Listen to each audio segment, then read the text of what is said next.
በዚህ ሂደት የተፈጠሩ ችግሮች እንደ አማራም እንደገና በዓለም አቀፍ ማህበረሰቡ በኩልም የተስተዋሉ ክፍተቶች አሉ። እነሱን ያሁላችሁም ስለምታውቋቸው ወደዛ መግባት አልፈልግም። ነገር ግን እኔ አሁን ግልጽ አድርጌ ልጠይቅ የምፈልገው ድጋሜ የአማራ ኮዝ ኖብልና ጎልደን ኮዝ ነው ብለህ አታምንም ወይ? አሁን አማራ እንደኔ ጀስት ዋር ላይ ነው ብዬ ነው ማምን፣ በአማራ በኩል ማለት ነው። ጀስት ዋር ነው፣ ኖብል ኮዝ አለው። እንደገና ደግሞ ከምርኮኛ አያያዝም ከሲቪሊያን ፕሮቴክሽን ጋርም በተያያዘ ይሄ የሚባል ስተት የለበትም ብዬ ነው ማምነው። ይሄ አማራ ትግል በአንተ በኩል ደግሞ ከዚህ ቀደም ትክክለኛ ኮዝ የለንም፣ ይሄ ዝም ብሎ የተወናበደ ኃይል ነው የሚል አንድምታ ያለው ስቴትመንት ስሰጥ ነበርና አዩ እውነት የአማራ ኮዝ ትክክለኛ እና ጎልደን የሚባል ኮዝ አይደለም ወይ? ይሄ ትግል በቂና ትክክለኛ ምክንያት የለውም ወይ የሚል ጥያቄ አለኝ። ይሄንን ተመልስልኝና ወደ መጨረሻው አጀንዳ እንሄዳለን ማለት ነው። መልካም። ከሌሊቱ 8 ሰዓት ሊሆን ነው። እንደ 20 ደቂቃ ነው የምቆየው ከዚህ በኋላ። አሁንም ጥያቄ በተመለከተ የአማራ ሕዝብ ጥያቄው ትክክል ነው ብለህ አታምንም ወይ በሚል ድጋሚ ያነሳውን ቅድም መልሼልሃለሁ። የአማራ ሕዝብ መሳሪያ ሊያስነሳ እንዲሆን ፈልጌ ነው። አሁን ላይ ያለው ሁኔታ እየሰማኝ ነው። ቆይ ልመጣ ነው። እየሰማሁ ነው። ግልጽ እንዲሆን ስለፈለኩ ነው ድጋሚ የጠየኩ። ግልጽ ነው፣ ችግር የለውም። የመጀመሪያው አሁን እንዲሰመርበት ስለምፈልግ አሁን ማነሳለህ። መሳሪያ ለማንሳት የሚያስችል ምክንያት አለው ነው አጭሩ መልስ። ነገር ግን መሳሪያ የተነሳበትን ቅድም በሁለት ምክንያት ትክክል አይደለም ብያለሁ። ምክንያቱ ተገቢነት አለው፣ ግን ከቅድመ ዝግጅት አንጻር አንድ፣ ሁለተኛ ከምርጫ አንጻር ትክክል አይደለም ብዬ አምናለሁ አልኩ። ያ ማለት የአማራ ሕዝብ ጥያቄ የለውም፣ ጥያቄዎቹ መሳሪያ ያስነሱ ማለት አይደለም። መድገም ካለብን ነገር ግን በሌላ መልኩም ደግሞ መተንተን ይችላል። ከሩት ኮዝ አንጻር የአማራ ሕዝብ ሩት ኮዞቹ ተለይተው ያደሩ ተተንትነው ያደሩ የትግል ስልታቸው በምን መልኩ ይፈታል ተብለው ተለይተው ያደሩ ናቸው። አሁን የአማራ ሕዝብ ወይም ደግሞ የአማራ ሕዝብ እንኳን ባለለው ፋኖ መሳሪያ እንዲያነሳ ያደረገው ሩት ኮዙ ሳይሆን ኢሚዲየት ኮዙ ናቸው ብዬ አምናለሁ። ለምሳሌ አንተም ተደጋጋሚ ስተነትነው ስለምሰማ አሁንም ያነሳቸው ሩት ኮዝ አይደሉም፣ ኢሚዲየት ኮዝ ናቸው። ለምሳሌ ጅራፍ ጠቅልለው ሄዱ፣ በሃይማኖት እንደዚህ ተደረገ፣ ተማሪዎች ታገቱ፣ እናንተ ያልተናገርካቸው ለምሳሌ አዲስ አበባ መግባት ተከለከለ፣ ማዳበሪያ ምናምን፣ ልዩ ኃይል ፈረሰ እንሶን። እነዚህ ኢሚዲየት ኮዝ ናቸው እንጂ ሩት ኮዝ አይደሉም። ስለዚህ ኢሚዲየት ኮዙን ሪሊ የፈጠሩት እነማን ናቸው የሚል ትንተናም ያስፈልጋል። ኢሚዲየት ኮዙን የፈጠሩት እነማን ናቸው? ከዚህ ውስጥ አንዷን ብቻ ሲንግል አውት ላድርግና አንተም እንዲወራበት የምትፈልገው ለምሳሌ የልዩ ኃይል መፍረስ።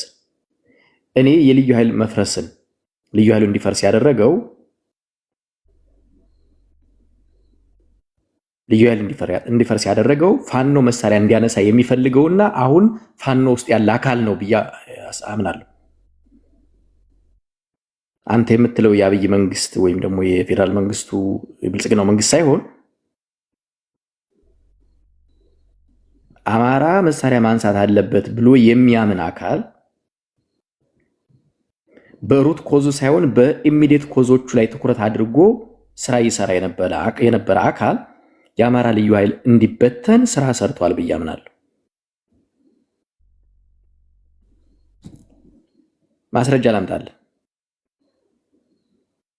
የአማራ ፋኖ በጎጃም የዛሬ 4 ወር አካባቢ ባወጣው ሰነዱ ምን ይላል መሰለ?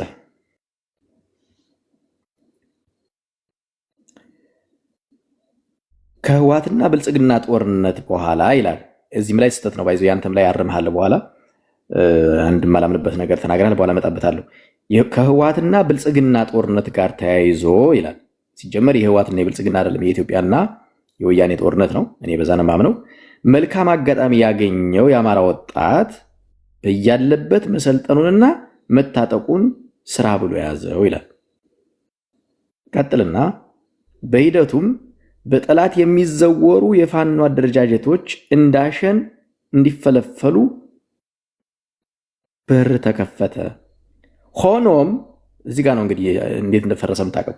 ሆኖም እንኳንስ ፋኖን የራሱን የጠላትን የጸጥታና የፖለቲካ መዋቅር ሁሉ ለመቀማት ብዙ ስራ ተሰርቶ ነበር ይላል አፋጎ። ስለዚህ የአማራ ልዩ ኃይል እንዲፈርስ፣ የጸጥታ መዋቅሩ እንዲፈርስ ስራ ይሰራ የነበረው አሁን ፋኖ ውስጥ ያለው በአማራ ፋኖ በጎጃም ውስጥ ያለው የሆነ ክንፍ ነው። ይሄ በሰነድ ስላረጋገጡ ነው። ከዛ ውጭ ማቃቸው ነገሮች ደግሞ አሉ። የአማራ ልዩ ኃይል እንዲፈርስ ያደረገው የአማራ ብልጽግና ነው። የአማራ ብልጽግና ማለት እነ ይልቃል ማለት ናቸው። በእኔ አረዳድ ደግሞ የነ ይልቃልን አካሄድ ደግሞ የአማራ ፋኖ በጎጃም በዶክመንቱ በሰነዱ እንዲፈርስ ሰራ ነበር ብሎ አስቀምጦልኛል። ስለዚህ የአማራን ጥያቄ ሩት ኮዝ ዋና ጥያቄ የሚባሉትን ለመመለስ ሳይሆን በኢሚዲየት ኮዞቹ ላይ አማራ ፋኖ መሳሪያ እንዲያነሳ ይሰራ የነበረ ሌላ አካል አለ ማለት ነው።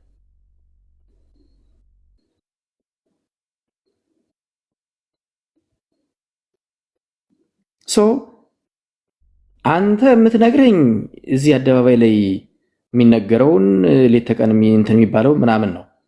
እኔ ደግሞ የምነግርህ በሰነድ የተደገፈውን በስብሰባ የተነገሩትን ነው እና የሆነውን። ስለዚህ ልዩነት አለን ማለት ነው። አሁን በዚህ ላይ ተለያይተን እኔ እናንተ በግቡ ላይ እና በሂደቱ ላይ ልንተማመን አንችልም። አንተ ጅራፍ ጠቅልሎ ስለመጣ ነው የብልጽግና መንግስት ማዳበሪያ ስለነሳው ምናምን ፋኖ መሳሪያ ነሳ አልከኝ። እኔ ደግሞ ፋኖ መሳሪያ ለማንሳት የሚያስችል በቂ ምክንያት አለው። ነገር ግን በዋና ምክንያቶቹ ላይ ነው መሳሪያ ማንሳት ያለበት እንጂ በኢሚዲየት ኮዞቹ ላይ አይደለም። በኢሚዲየት ትሪገር ባደረጉ ኮዞች ላይ እንዲያውም አሁን ፋኖ እንዲታገል እያደረገ ያለውና የፋኖ ትግል ወደፊትም ወደ ኋላም እንዳይሄድ እያጭበረበረ ያለው ቡድን መጀመሪያ ፋኖ መሳሪያ እንዲያነሳ ጎትቶ ያስገባው አካል ነው ብዬ አምናለሁ። አንድ እግሩ ብልጽግና፣ አንድ እግሩ ፋኖ ውስጥ ያለ። ስለዚህ አንተ ለራስህ ስላልተገለጠልህ ወይም ለመንገው አሁን ገና ስላልተገለጠ ጊዜው ገና ስለሆነ እንደ ዳዊት አብይ መንግስት ጨፍጫፊ ብልጽግና እንደዚህ እንድልል ፈልገህ ካልሆነ በስተቀር በዚህ ሂደት ውስጥ ዋና ተሳታፊ ሆኖ እያገለገለ የነበረ ሌላ አካል አለ። ልክ የካዛንቺሱ መንግስት እንደምንለው ዲፕ ስቴት እንደምንለው ሌላ አካል አለ። የልዩ ኃይሉን የሚያፈርሰው አካል ነው። የዛን አካል ደግሞ ሪኮግናይዝ ያደረገልን አንተ ተደግፎ የነበረው የፋኖ አካል ነው። የሆነ ምንድነው የፋኖ ምንድነው ክንፍ ማለት ነው።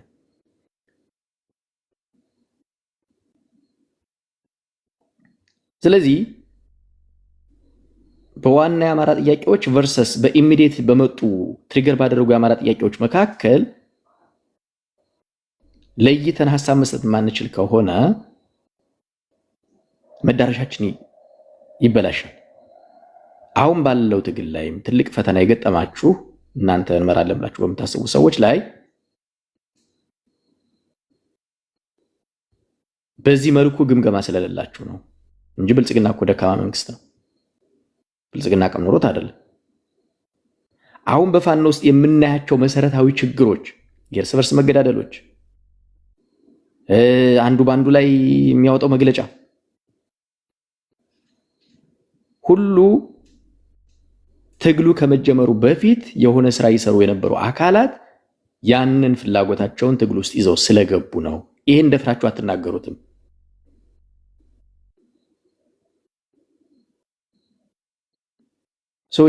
የልዩ ኃይል መፍረስም በለው ሌሎች ትሪገር የሚያደርጉ ገፊ ምክንያቶች አማራው በዋና ጥያቄዎቹ ላይ ተዘጋጅቶና በበቂ ሁኔታ ስራ ሰርቶ ትግል እንዳያደርግ ሆን ተብሎ ተጎትቶ በዚህ መልኩ እንዲገባ ነው የተደረገው። እኔ ይልቃልንም በዛው ስለማየው ማለት ነው ለማለት ነው። ወንድም አለም ታንኪዩ።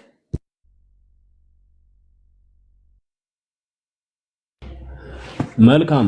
ምን መሰለህ አዩ፣ አንደኛ አሁን ይሄ በኢሚዲየት ኮዙ ምክንያት አይደለም ጦርነቱ መጀመር የነበረበት የሚለው አሁን የጦርነቱ ጀማሪ አዚፍ አማራ እንደሆነ ግንዛቤ የመያዝ አዝማሚያ ውስጥ ስለሚከተን ያ መታረም ያለበት ይመስለኛል።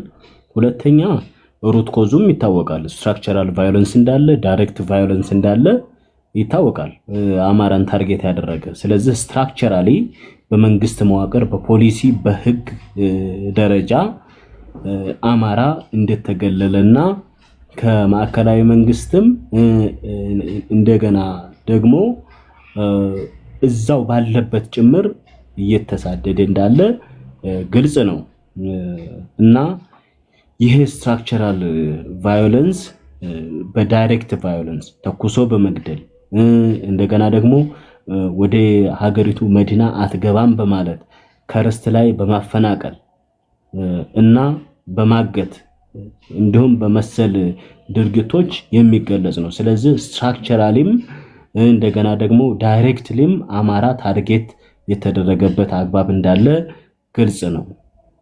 ዛሬም ይሄ ነባራዊ ሁኔታ የሚታይ እና የሚዳስስ ስለሆነ ማለት ነው።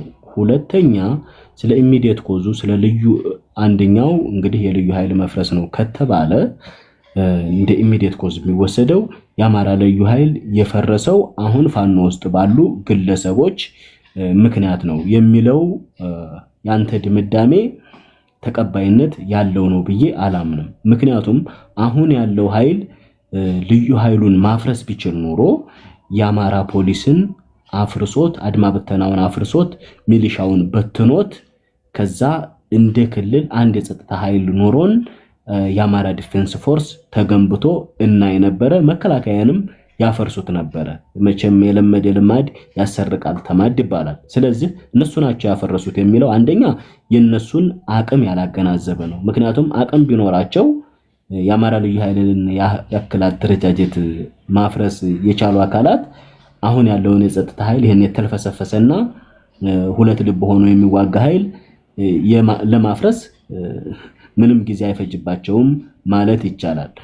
ሌላኛው ሐሳብ ከዚሁ ጋር ተያይዞ አንተ የአማራ ልዩ ኃይል አዚፍ በራሱ በአማራ ልጆች እንደፈረሰ የምትገልጽበት አግባብ የኦሮሞ ወንጀል የመሸፈን ሂደትና ውሳኔ ነው ብዬ ነው የማምነው። ፐርፐዝሊ የአማራ ልዩ ኃይል እንዲፈርስ ተደርጓል። ከማንም ቀድሞ የፈረሰው ደግሞ የክልል የጸጥታ ኃይል አያስፈልግም። የክልል የጸጥታ ኃይል ማለት የተለየ ኃይል ልክ ልዩ ኃይሉ ኮንስቲቱሽናሊም መሰረት የለውም። ስለዚህ ይህ ህገ መንግስታዊ አደረጃጀት ስለሆነ ይህ አደረጃጀት መፍረስና በፌደራል እንዲሁም በክልል ሌሎች የጸጥታ መዋቅሮች ውስጥ መበተን አለበት ሰራዊቱ የሚል አቋም መንግስት እንደያዘ በወቅቱ ሲንጸባረቅ ነበረ። ነገር ግን የመጀመሪያ ታርጌት ያደረጉትና እንዳይጥ የሞከሩት አማራ ላይ ነው። የራሳቸውን ልዩ ኃይል ሳይነኩ የአማራ ልዩ ኃይልን እንዲያፈረሱ ይታወቃል። የኦሮሚያ ክልል መንግስት የሰጠውን መልስ ሁላችሁም የምታስታውሱ ነው። ትናንትና የነበረና የሰማነው ያየነው የምናውቀው እውነታ ሆኖ ሳለ አንተ እንደነ ፉኮና እንደነ ደሪዳ ዲኮንስትራክት የማድረግ እውነታውን ዲኮንስትራክት የማድረግና የተሳሳተ ግንዛቤ ለትውልዱ የማስጨበጥ ይሄንን ፋሺስታዊና ኢምፔሪያሊስት የሆነ መንግስት በፕሮፓጋንዳ የማገዝ አዝማሚያ ታይቶብሃል። እንደወንድም እንድትታረም ነው እኔ ሰጀስት የማደርግህ። ሆን ብለህ ነው ብዬ ስለማላምን ማለት ነው። ቆይ የታልኩኝ በላይ እንድትታረም ሳይሆን የመጀመሪያው አጠቃላይ ስህተት ነው። ማጠቃለያ ስህተት ነው። ምክርም እንድሰጠኝ አልፈልግም። የሰጠሁት ሐሳብ አለ። ሐሳብህን አለመቀበል ነው የሚሻለው። ምክንያቱም ሐሳብ ሳይሆን መረጃ በማስረጃ ነው ሐሳብ የሰጠው። አንተ ደግሞ ይሄ የሶሻል ሚዲያው አዲክሽን ነው ተጭኖ ዝም ብለህ እዛም የምትረግጠውና ማስረጃ ምንድን ነው? የአማራ ልዩ ኃይል አማራ ልጆች አሁን ለመፍረሱ ቆይ እኔ እኮ በማስረጃ አስቀመጥኩልህ። አንደኛ አፈራረሱን ባለፈው አውርቻለሁ። ድጋሚ መሄድ አለብኝ እያላምንም በማስረጃ አስቀምጬ ሰነድ አንብቤ ግሬ ቆይ በማስረጃ አንብቤልህ ሀሳቤን አስቀምጬልህ በጣም ተራ የሆነ ማጠቃለያ አትስጥ። ይዞ ቅድምም ደብሮኛል ብያለሁ የሆነ ነገር የተናገርከው ቃል አሁንም በዛ ልክ የብልጽግና ፕሮፓጋንዳ የምናምን አይነት ነገር አይነት አጠቃለል የምታመጣ ከሆነ ትክክል አይደለም። የኤሊት ቢዝነስ ነው አይደል? ፖለቲካል ሳይንስ ነው ያጠናው። የኤሊት ቢዝነስ ነው የሚባለው። ስለዚህ የፖለቲካ ቋንቋ ነው ማውራት ያለብን እንጂ የሌማን የዚህ የተራ የዱርዬ ወሬ ማውራት አስፈላጊ ነው ብዬ አላምንም። ለአንተም ስለማይመጥነኝ አትሊስት ለእኔ አይመጥነኝ። ለእኔ እንደዚህ አይነት መድረክ ላይ ተቀምጬ በዛ መልኩ ኮሜንት መደረግ አለበት ብዬ አላምንም። ስመጣ ማክበሬ ስለሆነ የመጣሁት ሀሳቡ ትክክል አይደለም ወይ አልቀበለው ማለት ትችላለህ። ልትቀበለው አትገደድም። ሌላ ትርፍ መናገሩ ግን ያስገምትሃል። እኔ ምንም የሚቀርብኝ ነገር የለም፣ ማጠው ነገር የለም፣ ችግር የለብኝም። በየትኛውም ሚዲያ ላይ ሀሳቤን ማንጸባረቅ ስለምችል፣ ግን ስታጠቃልል የምትሄድበትና የምትናገራቸው ቃላቶች አግባብ አይደሉም። አይ ያልከው ማስረጃ ያቀረበው ማስረጃ ለዚህ በቂ አይደለም፣ የተነተንከው ትክክል አይደለም፣ አልቀበለውም ማለት ትችላለህ፣ መብት ነው። ከዛ አለፍ ብለህ መናገር ግን ትክክል አይደለም ለማለት ነው። ታንኪዩ። ምን መሰለህ ሀዩ፣ አንደኛ ያው እኔ ሶሻል ሚዲያ ላይ ራሴን ያስተዋወቅኩበትና የቆየሁበት አግባብ ለአንተ ግልጽ ስላልሆነ እሱን ላስረዳህ። የኔ ብዕር ቁጡና እንደገና ደግሞ እንዳውም ተሳዳቢ ብዕር ነው እና አሁን እንዳውም አንተ ትልቅ ሰው አይደለህ ምናምን እያሉ እድሜ መግፋቱን እያስታወሱኝ ነው ስድብ የቀነስኩት ማለት ነው። እና በቀላሉ ይሄ አንተን ማለት ኦፌንድ ለማድረግ ፈልጌ እንዳይመስልህ እሱን አሁን ላስታውስህ ፈልጋለሁ በመጨረሻ ላይም ቢሆን። ስለዚህ ዊዝ ዱ ሪስፔክት ነው እያናገርኩ ያለሁት። የቅድሙም ዝም ብሎ ስሊፕ ኦፍ ተንግ ነው እንጂ ፐርፐዝሊ አንተን እንትን ለማለት ለመንካት ምናምን አይደለም። ያው ለምዶብኝ ነው እዚህ ማህበራዊ ሚዲያ ላይ የነበረው ዘለፋ ምናምን መሰዳደቡ። መቼም ይሄ ትውልድ ካልተሰደበ እንደገና አመራር ተብዬዎችም ካልተተቹ በዚህ መልኩ የሚቀጥሉ ከሆነ የሚያደርሱብን ጉዳት ከፍተኛ ነው ብዬ ስለማምን ቁጡ የሆነ ብዕር፣ ተሳዳቢ የሆነ የብዕር ቀለም መርጫለሁ። በዛ ምክንያት እኔ የተላበስኩት ባህሪ አለ። ያ ያመጣው ነገር እንደሆነ እንድትረዳ እፈልጋለሁ። ስለዚህ የምናገራቸው ንግግሮች ዊዝ ዱ ሪስፔክት መሆኑን ከግምት እንድታስገባልኝ እፈልጋለሁ።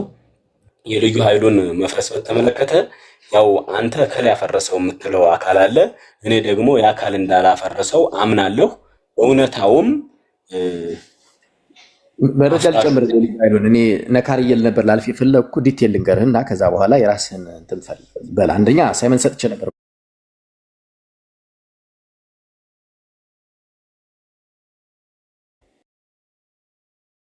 አይ ቁም ነገር ነው የማወራህ። የሆነ ባዴን ውስጥ ያለ ሰው አንድ ሰው አታጣም ዝም ብለህ ፈልገህ ቼክ ለማድረግ ግን እንትኑ ልንገርህ ፕሮሰሱ ለአንተም ለሌሎችም ባለፈውም ነግሬሃለሁ ብያለሁ። እኔ በማስረጃ ላወራህ ብዬ ነበር ቅድም ያመጣሁልህ የሆነው ልዩ ኃይሎች ህገ መንግስታዊ ቁመና የላቸውም። የትኛውም ክልል ልዩ ኃይል ህገ መንግስታዊ እንትን የለው። ይህ ህገ መንግስታዊ ነው ተብሎ ነው የሚታሰበው። ስለዚህ በዛ ምክንያት ወያኔ በነበረበት ጊዜ በአንድ በኩል ይህ ህገ መንግስታዊ መሆናቸውን መነሻ አድርጎ፣ በሌላ በኩል የአንዳንድ ክልሎች ልዩ ኃይሎች መከላከያ ላይ እየተቀናቀኑ ነው የሚል ስጋት ስለነበረው ልዩ ኃይሎች ይፍረሱ የሚል ሀሳብ ነበረ በወያኔ ዘመን ጀምሮ። ያን ጊዜ በወቅቱ ይነሳ የነበረው የሶማሌ ክልል ልዩ ኃይል የናብዴሌ ማለት ነው። ከዛ በኋላ ያው ባለበት ወያኔ ወደቀ። በኋላም ደግሞ የወያኔ ጦርነት ተነሳ። እንዲሁ ለዝቦ ነው የቆየው። በኋላ በመሃል የኦሮሚያ ልዩ ኃይል ብረት ለበስ መሳሪያ ታጠቀ። ይሄ በሚታጠቅበት ጊዜ የአማራ ክልል መሪዎች ደግሞ ኦሮሚያ ክልል ውስጥ ያሉ አማራዎች ስጋታቸው ጨምረዋል፣ እየተገደሉ ነው፣ ልዩ ኃይሉም ፖሊሱም እየጠበቃቸው አይደለም የሚል ቅሬታ ነበራቸው። ትክክል ነው። ይህን መነሻ አድርገው የአማራ ምንድነው የምትለው ብልጽግና አካባቢ ሰዎች ከቀናነት የመጀመሪያውን አጀንዳ ጨምረው ልዩ ኃይሉ ወደ መከላከያ ቢገባ ወይ መርህ ቢበጅለት የሚል ሀሳብ የነበራቸው ነበሩ። ይሄ እንግዲህ የሀገሪቱን ነባራዊ ሁኔታ መሰረት ያደረገ ሀሳብ ማለት ነው። በዚህ ውስጥ ደግሞ ልዩ ኃይሉ በአንድ በኩል ከኛ ቁጥጥር ውጭ ወጥቷል ብለው የሚያምኑ እዛው ክልል ውስጥ አሰላለፉ ብዙ ስለሆነ አካላት ነበሩ። ከኛ ቁጥጥር ውጭ ወጥቷል ብለው የሚያምኑ፣ በሌላ በኩል ደግሞ ልዩ ኃይሉ ከኛ ቁጥጥር ውጭ ስለወጣ የቀረበው የመፍትሄ አማራጭም ከመጣ አሁንም ከኛ ቁጥጥር ውጭ ስለሚወጣ ልዩ ኃይሉ እንዲፈርስ ማድረግ አለብን ብለው የሚሰሩ አካላት ነበሩ። እዛው ብልጽግና ውስጥ ነው ማለት የአማራ ብልጽግና ውስጥ። ስለዚህ መጀመሪያ ልዩ ኃይሉ ከኛ ቁጥጥር ውጭ ወጥቷል ብለው የሚያምኑ አካላት ወያኔ ከመውደቁ በፊት የነበረውን ሐሳብና በኋላም የተንጸባረቀውን ሐሳብ መነሻ አድርገው የልዩ ኃይሉ የክልል ልዩ ኃይሎች ስርዓት ያስፈልጋቸዋል የሚለውን አጀንዳ ገፉት በደንብ። ባለኝ መረጃ እንደገና ቼክ ማድረግ ትችላላችሁ። አጀንዳውን ያስያዘው የአማራ ብልጽግና የክልል ልዩ ኃይሎች በተመለከተ።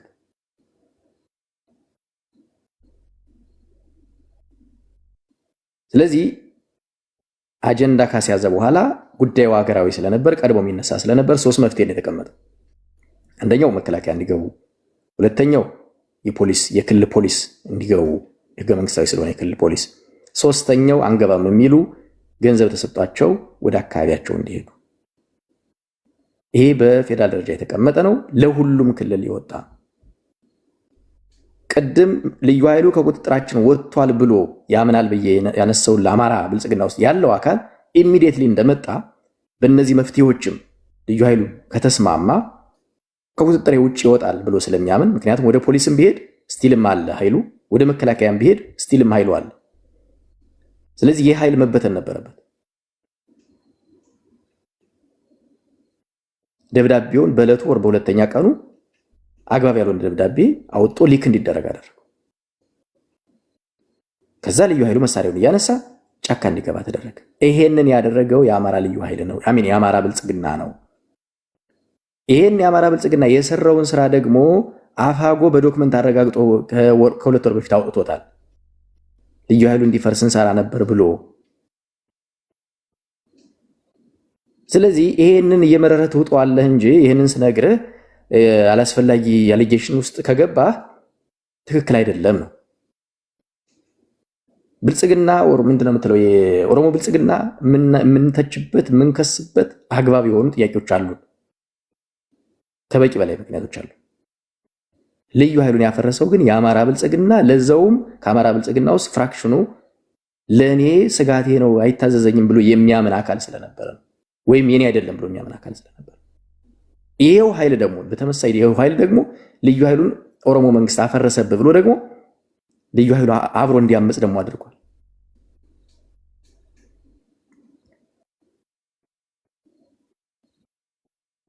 ይሄንን ሂድና ፖለቲካ አካባቢ ቅርብ የሆኑ አካላትን ጠይቃችሁ ታገኙታላችሁ። ለአንተ ብቻ አይደለም ለሁላችሁም ማለት ነው። ስለዚህ እውነታውን ሲነገርህ ሌላ ወደዛና ወደ ግራና ወደ ቀኝ መሄድ የለብህ። አማራ መሳሪያ ሊያስነሳ የሚችሉ ምክንያቶች አሉት። አሁን መጨረሻ ላይ የተደረገበት አግባብ ግን ሆን ብለው አማራው እንዳያሸንፍ የአማራው የጸጥታ መዋቅርም እንዲሽመደመድ ከኦሮሞ ብልጽግና በላይ በአማራ ብልጽግና ውስጥ እግራቸው ያለና በአማራ ፋኖ ውስጥ አሁን እግራቸውም እጃቸውም ያሉ አካላት ናቸው ያሽመደመዱት ነው። ይሄንን ነው የማምንበት ነው። አዩ አሁን በዚህ ዙሪያ አንተ ልብህ እያወቀው ዝም ብሎ ድንጋይ ላይ ውሃ ማፍሰስ ነው የሚሆነው ብንነጋገር ማለት ነው። የአማራ ልዩ ኃይል በማን ሴራ እንደከሸፈ ይታወቃል። የባዕደኖች አጀንዳ አንስተዋል። የክልል ልዩ ኃይላት ይፍረሱ የሚለው አንደኛ ብልጽግና በማን በኩል አጀንዳ ማስነሳት እንዳለበት ይሄ የጭቆና ትርክት እንድነሳ የተደረገው በማን እንደሆነ ይታወቃል። እና ሐሳቡን አንሺው ግለሰብ የሐሳቡ ባለቤት ነው ማለት አይቻልም። ምክንያቱም የአማራ ብልጽግና የማን ተቀጥላና ዋለልኝንም እንዲያነሳ አስገድደውት ነው ያነሱት።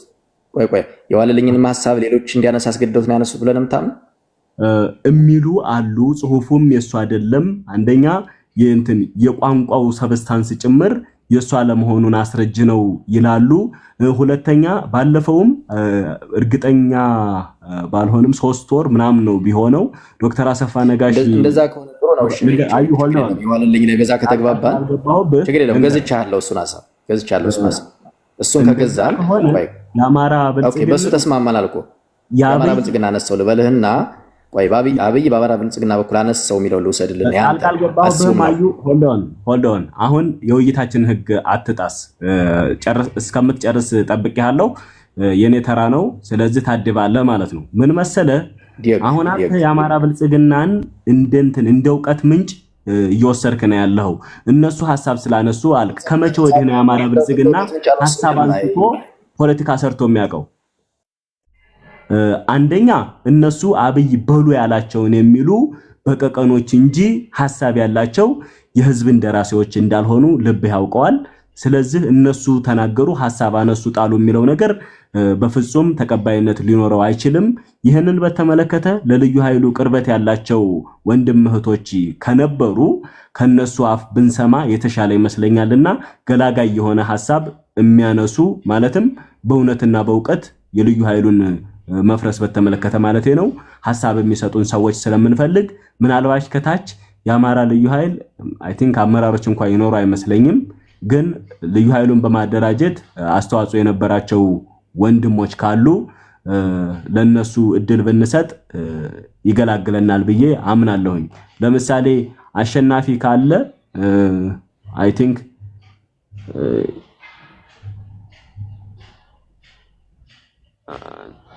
እስኪ አማራ ልዩ ኃይልን ያለ መረጃ ያላችሁ ወንድም እህቶች ካላችሁ ሐሳብ አስተያየት ብትሰጡን በጣም ደስ ይለናል። ሂደቱን ከኛ በተሻለ የምታውቁት ማለቴ ነው። እዚህም ላይ ሞሼ ትታየኛለህ፣ ሙላትም አለ። እናንተ የምታውቁት ነገር ይኖራል የልዩ ኃይሉን ጉዳይ በተመለከተ እኛ እስካሁን ስንለው ከነበረው የተለየ መረጃ? እኔ ልናገር በላይ ነህ። እሺ ጓሄድ። በመጀመሪያ እንደምን አላችሁ እዚህ ያላችሁት ወንድሞች? በእኔ ግምገማ ልዩ ኃይል የፈረሰበት እናንተ ከገለጻችሁበት መንገድ ወይም ደግሞ አያሌው ከገለጸበት መንገድ በተቃራኒ ነው። በወያኔ ጦርነት እንግዲህ ጥምር ኃይል በሚል መከላከያ ሰራዊትም የአማራ ልዩ ኃይልም ሚኒሻም ፋኖም አቅሙ የፈቀደው ሁሉ በጥምር ነው እንግዲህ ከወያኔ ጋር ጦርነት የገጠመው። በዚህ ጦርነት ወያኔ በከፍተኛ ሁኔታ ተመትቶ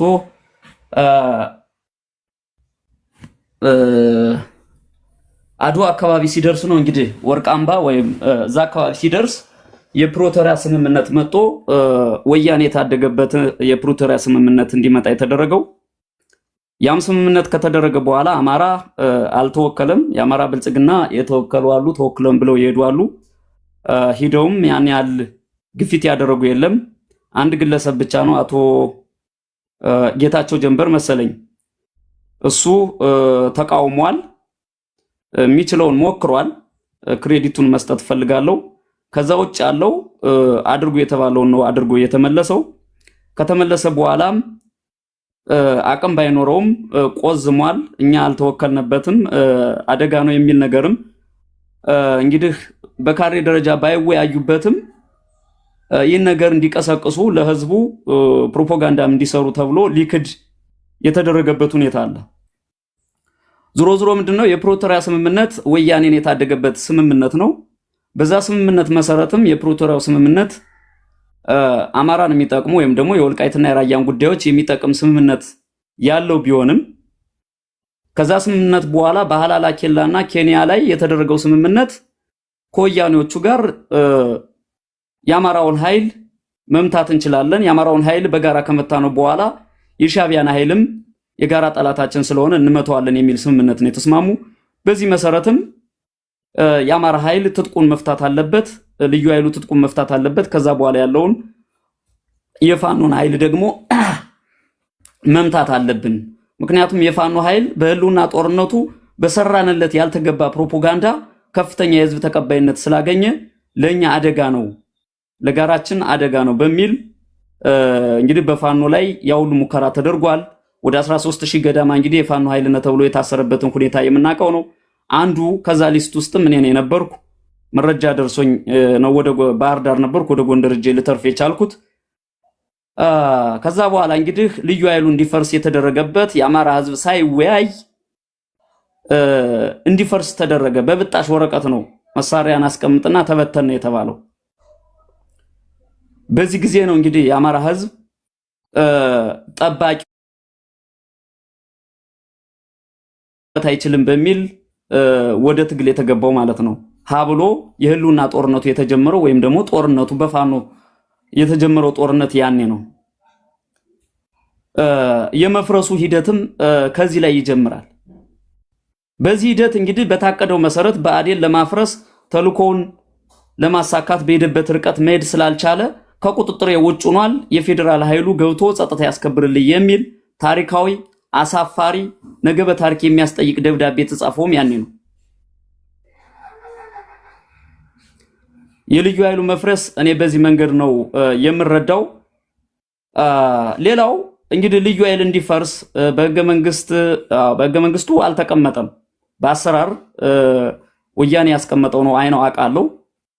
ከዛ በኋላ ግን የአማራ ህዝብ ከእግዚአብሔር በታች ከፈጣሪው በታች ጠባቂ መዳኛ አድርጎ የሚስለው ኃይል ነበር። ይህን ኃይል አንደኛ የአማራውን ህዝብ ስነልቦና ለመስበር ነው። ሁለተኛ ዱላም እንዳይኖረው አድርጎ አንገቱን ደፍቶ እንዲኖር ከባርነትን በታች እንዲኖር ወያኔና አብይ አህመድ በጋራ የቀመሩት ቀመር ነው። ያ ቀመር ሊከሽፍ ችሎ ዛሬ ትጥቁን እናስፈታለን የሚሉት እስከ ዲሽቃ ድረስ እያስታጠቁን ያለበት ሁኔታ ነው ያለው። እዚህ ላይ ነው የሚጀምረው። ሌሎች አሻጥሮች ሊኖሩ ይችላሉ። አዎ በልዩ ኃይል በተቋሙ ላይ በርካታ አሻጥሮች ነበሩ።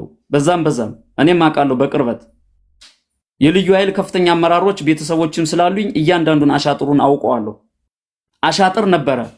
ስርዓት አልበኝነት እንዲነግስ፣ እርስ በርስ እንዲጋጭ፣ በአንድነት የአማራን ህዝብ እንዳይጠብቅ በብአዴን ቤት በኩል የሚሰሩ አደገኛ ስራዎች ነበሩ። ያ ግን ከባድም አልነበረም። በራሱ በልዩ ኃይሉ የሚከሽፍ በህዝቡ የሚከሽፍ አስተሳሰብ ስለነበረ ለአደጋ የሚያጋልጥ አልነበረም። አደጋው የተፈጠረው ግን ቅድም ያልኩት ነው። ወልቃይት ጠገዴን የመጫወቻ ካርድ ለማድረግ የወሰንና የማንነት ጥያቄዎቻችን የመጫወቻ ካርድ ለማድረግ ልዩ ኃይሉ የፈረሰበት ሁኔታ ይህ ነው።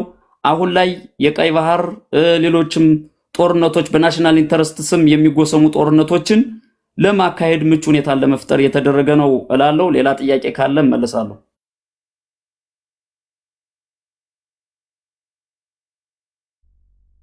በላይ ያለ ቻው ብያችሁ ልሄድ መሰለኝ አይደለ? ካልጨረስክ የመጨረሻው አሁን የተነሳውን ሀሳብ በተመለከተ ያነሳው ሀሳብ አይ ቲንክ ከኔ ብዙ የሚርቅ አይደለም።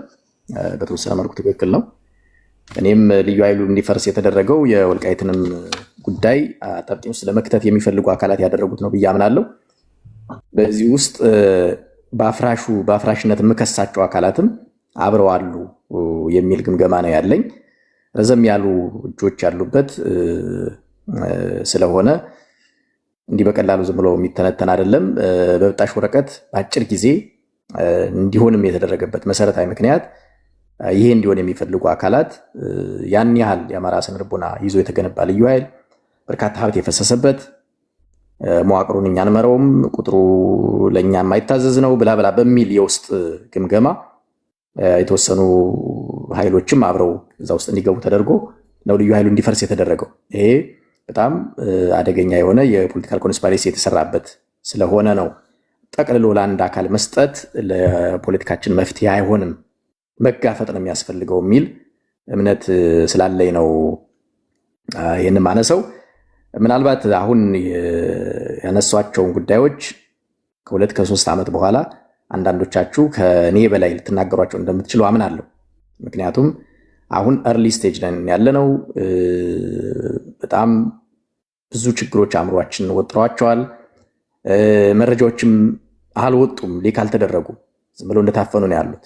ስለዚህ በዛ ምክንያት ለአንዳንዶቻችሁ ለመቀበል ሊያስቸግር ይችል ይሆናል። ብትቀበሉ እንኳን ከየት እናገኛለን የሚል አወዛጋቢ ነገር ሊነሳ ስለሚችል የሆነ ሆኖ ሲጠቃልል ልዩ ኃይሉ የፈረሰው ቅድም ባልኳቸው አግባብ ከኛ ቁጥጥር ውጭ ይወጣል ወይም ወጥቷል ብለው የሚያምኑ አካላት እንዲፈርስ ያደረጉት ነው። ባይዘይ እንዲያው መታች መነንን እያዩዋት ነበር። እነ ጀነራል ተፈራ ሁሉ ከመዋቅር እንዲወጡ የተደረጉበት መጀመሪያ እንዲገቡ ከዛ በኋላ እንዲወጡ የተደረጉበት በጣም እንደ አማራ ብልጽግና ብሽቅ እና ተራ ካርድ እየመዘዘ የሚጫወት ስብስብ የለም። ያንን ግን ወስዶ በኦሮሞ ብልጽግና ይደብቅና አማራው በራሱ ሜዳ ላይ እንዲጫወት በራሱ ላይ እንዲተኩስ እያደረገ አሁን ለገባንበት አድርሶናል ብዬ አምናለሁ። ዞሮ ዞሮ ከአንተ ጋር ላነግባባ እንችላለን፣ እንደርብ በልዩነት እንለፈው በዚህ በልዩ ኃይል መፍረስ ጋር በተገናኘ እና የመጨረሻ የምታነሰው ነገር ካለ አንሳ። እኔ ጋር መሽቷል፣ ከሌሊቱ 8 ሰዓት አልፏል። ከዚህ በላይ መቆየት ያለብኝ አይመስለኝም።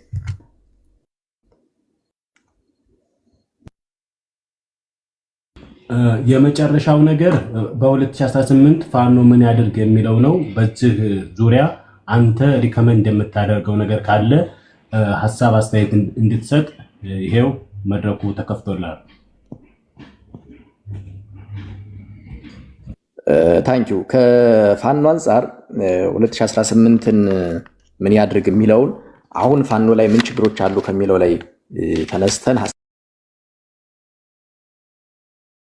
ንም ሊያለባብሰው የማይችል የአደረጃጀት ልዩነትና የሀሳብ ልዩነቶች ይንጸባረቃሉ። የሀሳብ ልዩነት ምለው የዓላማ ልዩነት ወደሚለው የሚጠጋ ማለት ነው። ስለዚህ ባጭር ነው የሚሄድበት። የመጀመሪያው ቢያደርግ ጥሩ ነው ብዬ የማምነው የአደረጃጀት ልዩነቶችን ማቻቻል ቢቻል፣ ለምሳሌ መዋሃድ፣ ግንባር መፍጠር፣ ድርጅት መፍጠር ላይቻል ይችላል። ነገር ግን ባለበት አደረጃጀት አትሊስት ትብብር ማድረግን በትብብር መስራትን እንደ መርህ አድርጎ መጓዝ ቢቻል ጥሩ ነው ብዬ አምናለሁ። አንደኛው በአንደኛው ላይ ጎል ለማስቆጠር እንደ ጠላት አንደኛው በአንደኛው ላይ የአንደኛው ደጋፊ በሌላኛው ላይ ነው ዘመቻ ሲከፍት የማየውና ይሄ ለራሱ ለፋኖም ለህዝባችንም ትክክል አይደለም፣ ጥሩ አይደለም ብዬ አምናለሁ።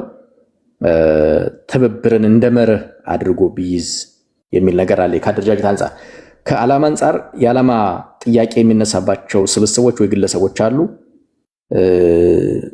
አንዳንዶቹ አሁን እየተስተካከሉ ይመስለኛል። በጣም ግልጽ የሆኑና ለትችት የሚዳርጉ አንዳንድ ነገሮችን ማስተካከል ቢቻል፣ ለምሳሌ ከአማራ ቀንደኛ ጠላቶች ጋር ይሰራሉ ተብለው የሚታሙ ብቻ ሳይሆን በአደባባይ እየታዩ በድፍረትም ደግሞ ምን ችግር አለው ብለው የሚናገሩ አካላት አሉ። እንዲህ አይነት ለአማራ ህዝብ የማይጠቅሙ ለራሳቸውም የማይጠቅሙ ከዓላማም የሚጻረሩ አካላት ማስተካከል ቢቻል በሰነድ በመግለጫ ካልተቻለ ግለሰቦች ላይ ማስተካከያ ቢደረግ ይጠቅማል ብዬ አምናለሁ። እነዚህ ሁለት ከአደረጃጀትና ከዓላማ አንጻር መሰራት አለባቸው ብዬ ማምነው ነው። ሶስተኛው ደግሞ የፋኖ አሁን የአማራ ህዝብ እያሰቃየ ነው ወደሚል እየተሄደ ነው ያለው። ያው ደፍራችሁ አትናገሩትም ደጋፊዎቹ፣ እኛ ግን መሀል ላይ ሆነን መናገር አለብን። ፋኖ የአማራን ህዝብ እያሰቃየ ነው። ይሄ ማለት ብልጽግናን ህዝቡ እየረሳው ነው ማለት። በአንድ በኩል መከላከያ እንዲወጣ አድርጓል ከብዙ ቀጠናዎች፣ በሌላ በኩል የራሱንም ደግሞ ኃይሎች አሰማርቶ ሊሆን ይችላል ብልጽግና። ዞሮ ዞሮ ግን የሚታየው ፋኖ ይህን አደረገ እየተባለ ነው። ስለዚህ ፋኖ ህዝቡን እንዲመስል ማድረግ ህብረተሰቡ ላይ በጣም ብዙ ግፎች እየተፈጸሙ ነው ያሉት። በጣም ብዙ ለመናገር የሚሰቀጥጡ አንዳንዶቹ አደባባይ ወጥተው ለመናገር የሚከብዱ ግፎች ይፈጸማሉ። አሁን ይሄ የሚፈጸመው በጥቂት ፋኖች ነው። ስሙ ግን የሚነሳው ፋኖ ነው። ምንም ልታደርገው አትችልም። ሌላ ስም የለውም። ስለዚህ በአማራ ህዝብ ላይ የሚፈጸሙ ግፎችን አምርሮ መታገል እንዲችል ማድረግ፣ በቃ አምርሮ ምንም ምርጫ የለኝም ብሎ ይሄን ማስተካከል ቢችል ወይም የአማራን ህዝብ እንዲመስል ማድረግ ቢቻል ፋኖን ብዬ አምናለሁ። የሶስተኛው ነው። ከግፍ አንጻር ይሄ እገታንም ይጨምራል። ባይዘይ ትምህርትንም ይጨምራል። ዛሬ ለምሳሌ መግለጫ ወጥቷል። የዛሬ 2 ወር አካባቢ ትምህርት መማር አለባቸው ብሎ መግለጫ ወጡ። አፋሃድም አፋባሃ የሚባለውም ሁለቱም። ዛሬ ደግሞ አፋባሃ በሌላ መግለጫ ደግሞ ትምህርት መማር የለባቸውም ብሎ ደግሞ መግለጫ ወጥቷል።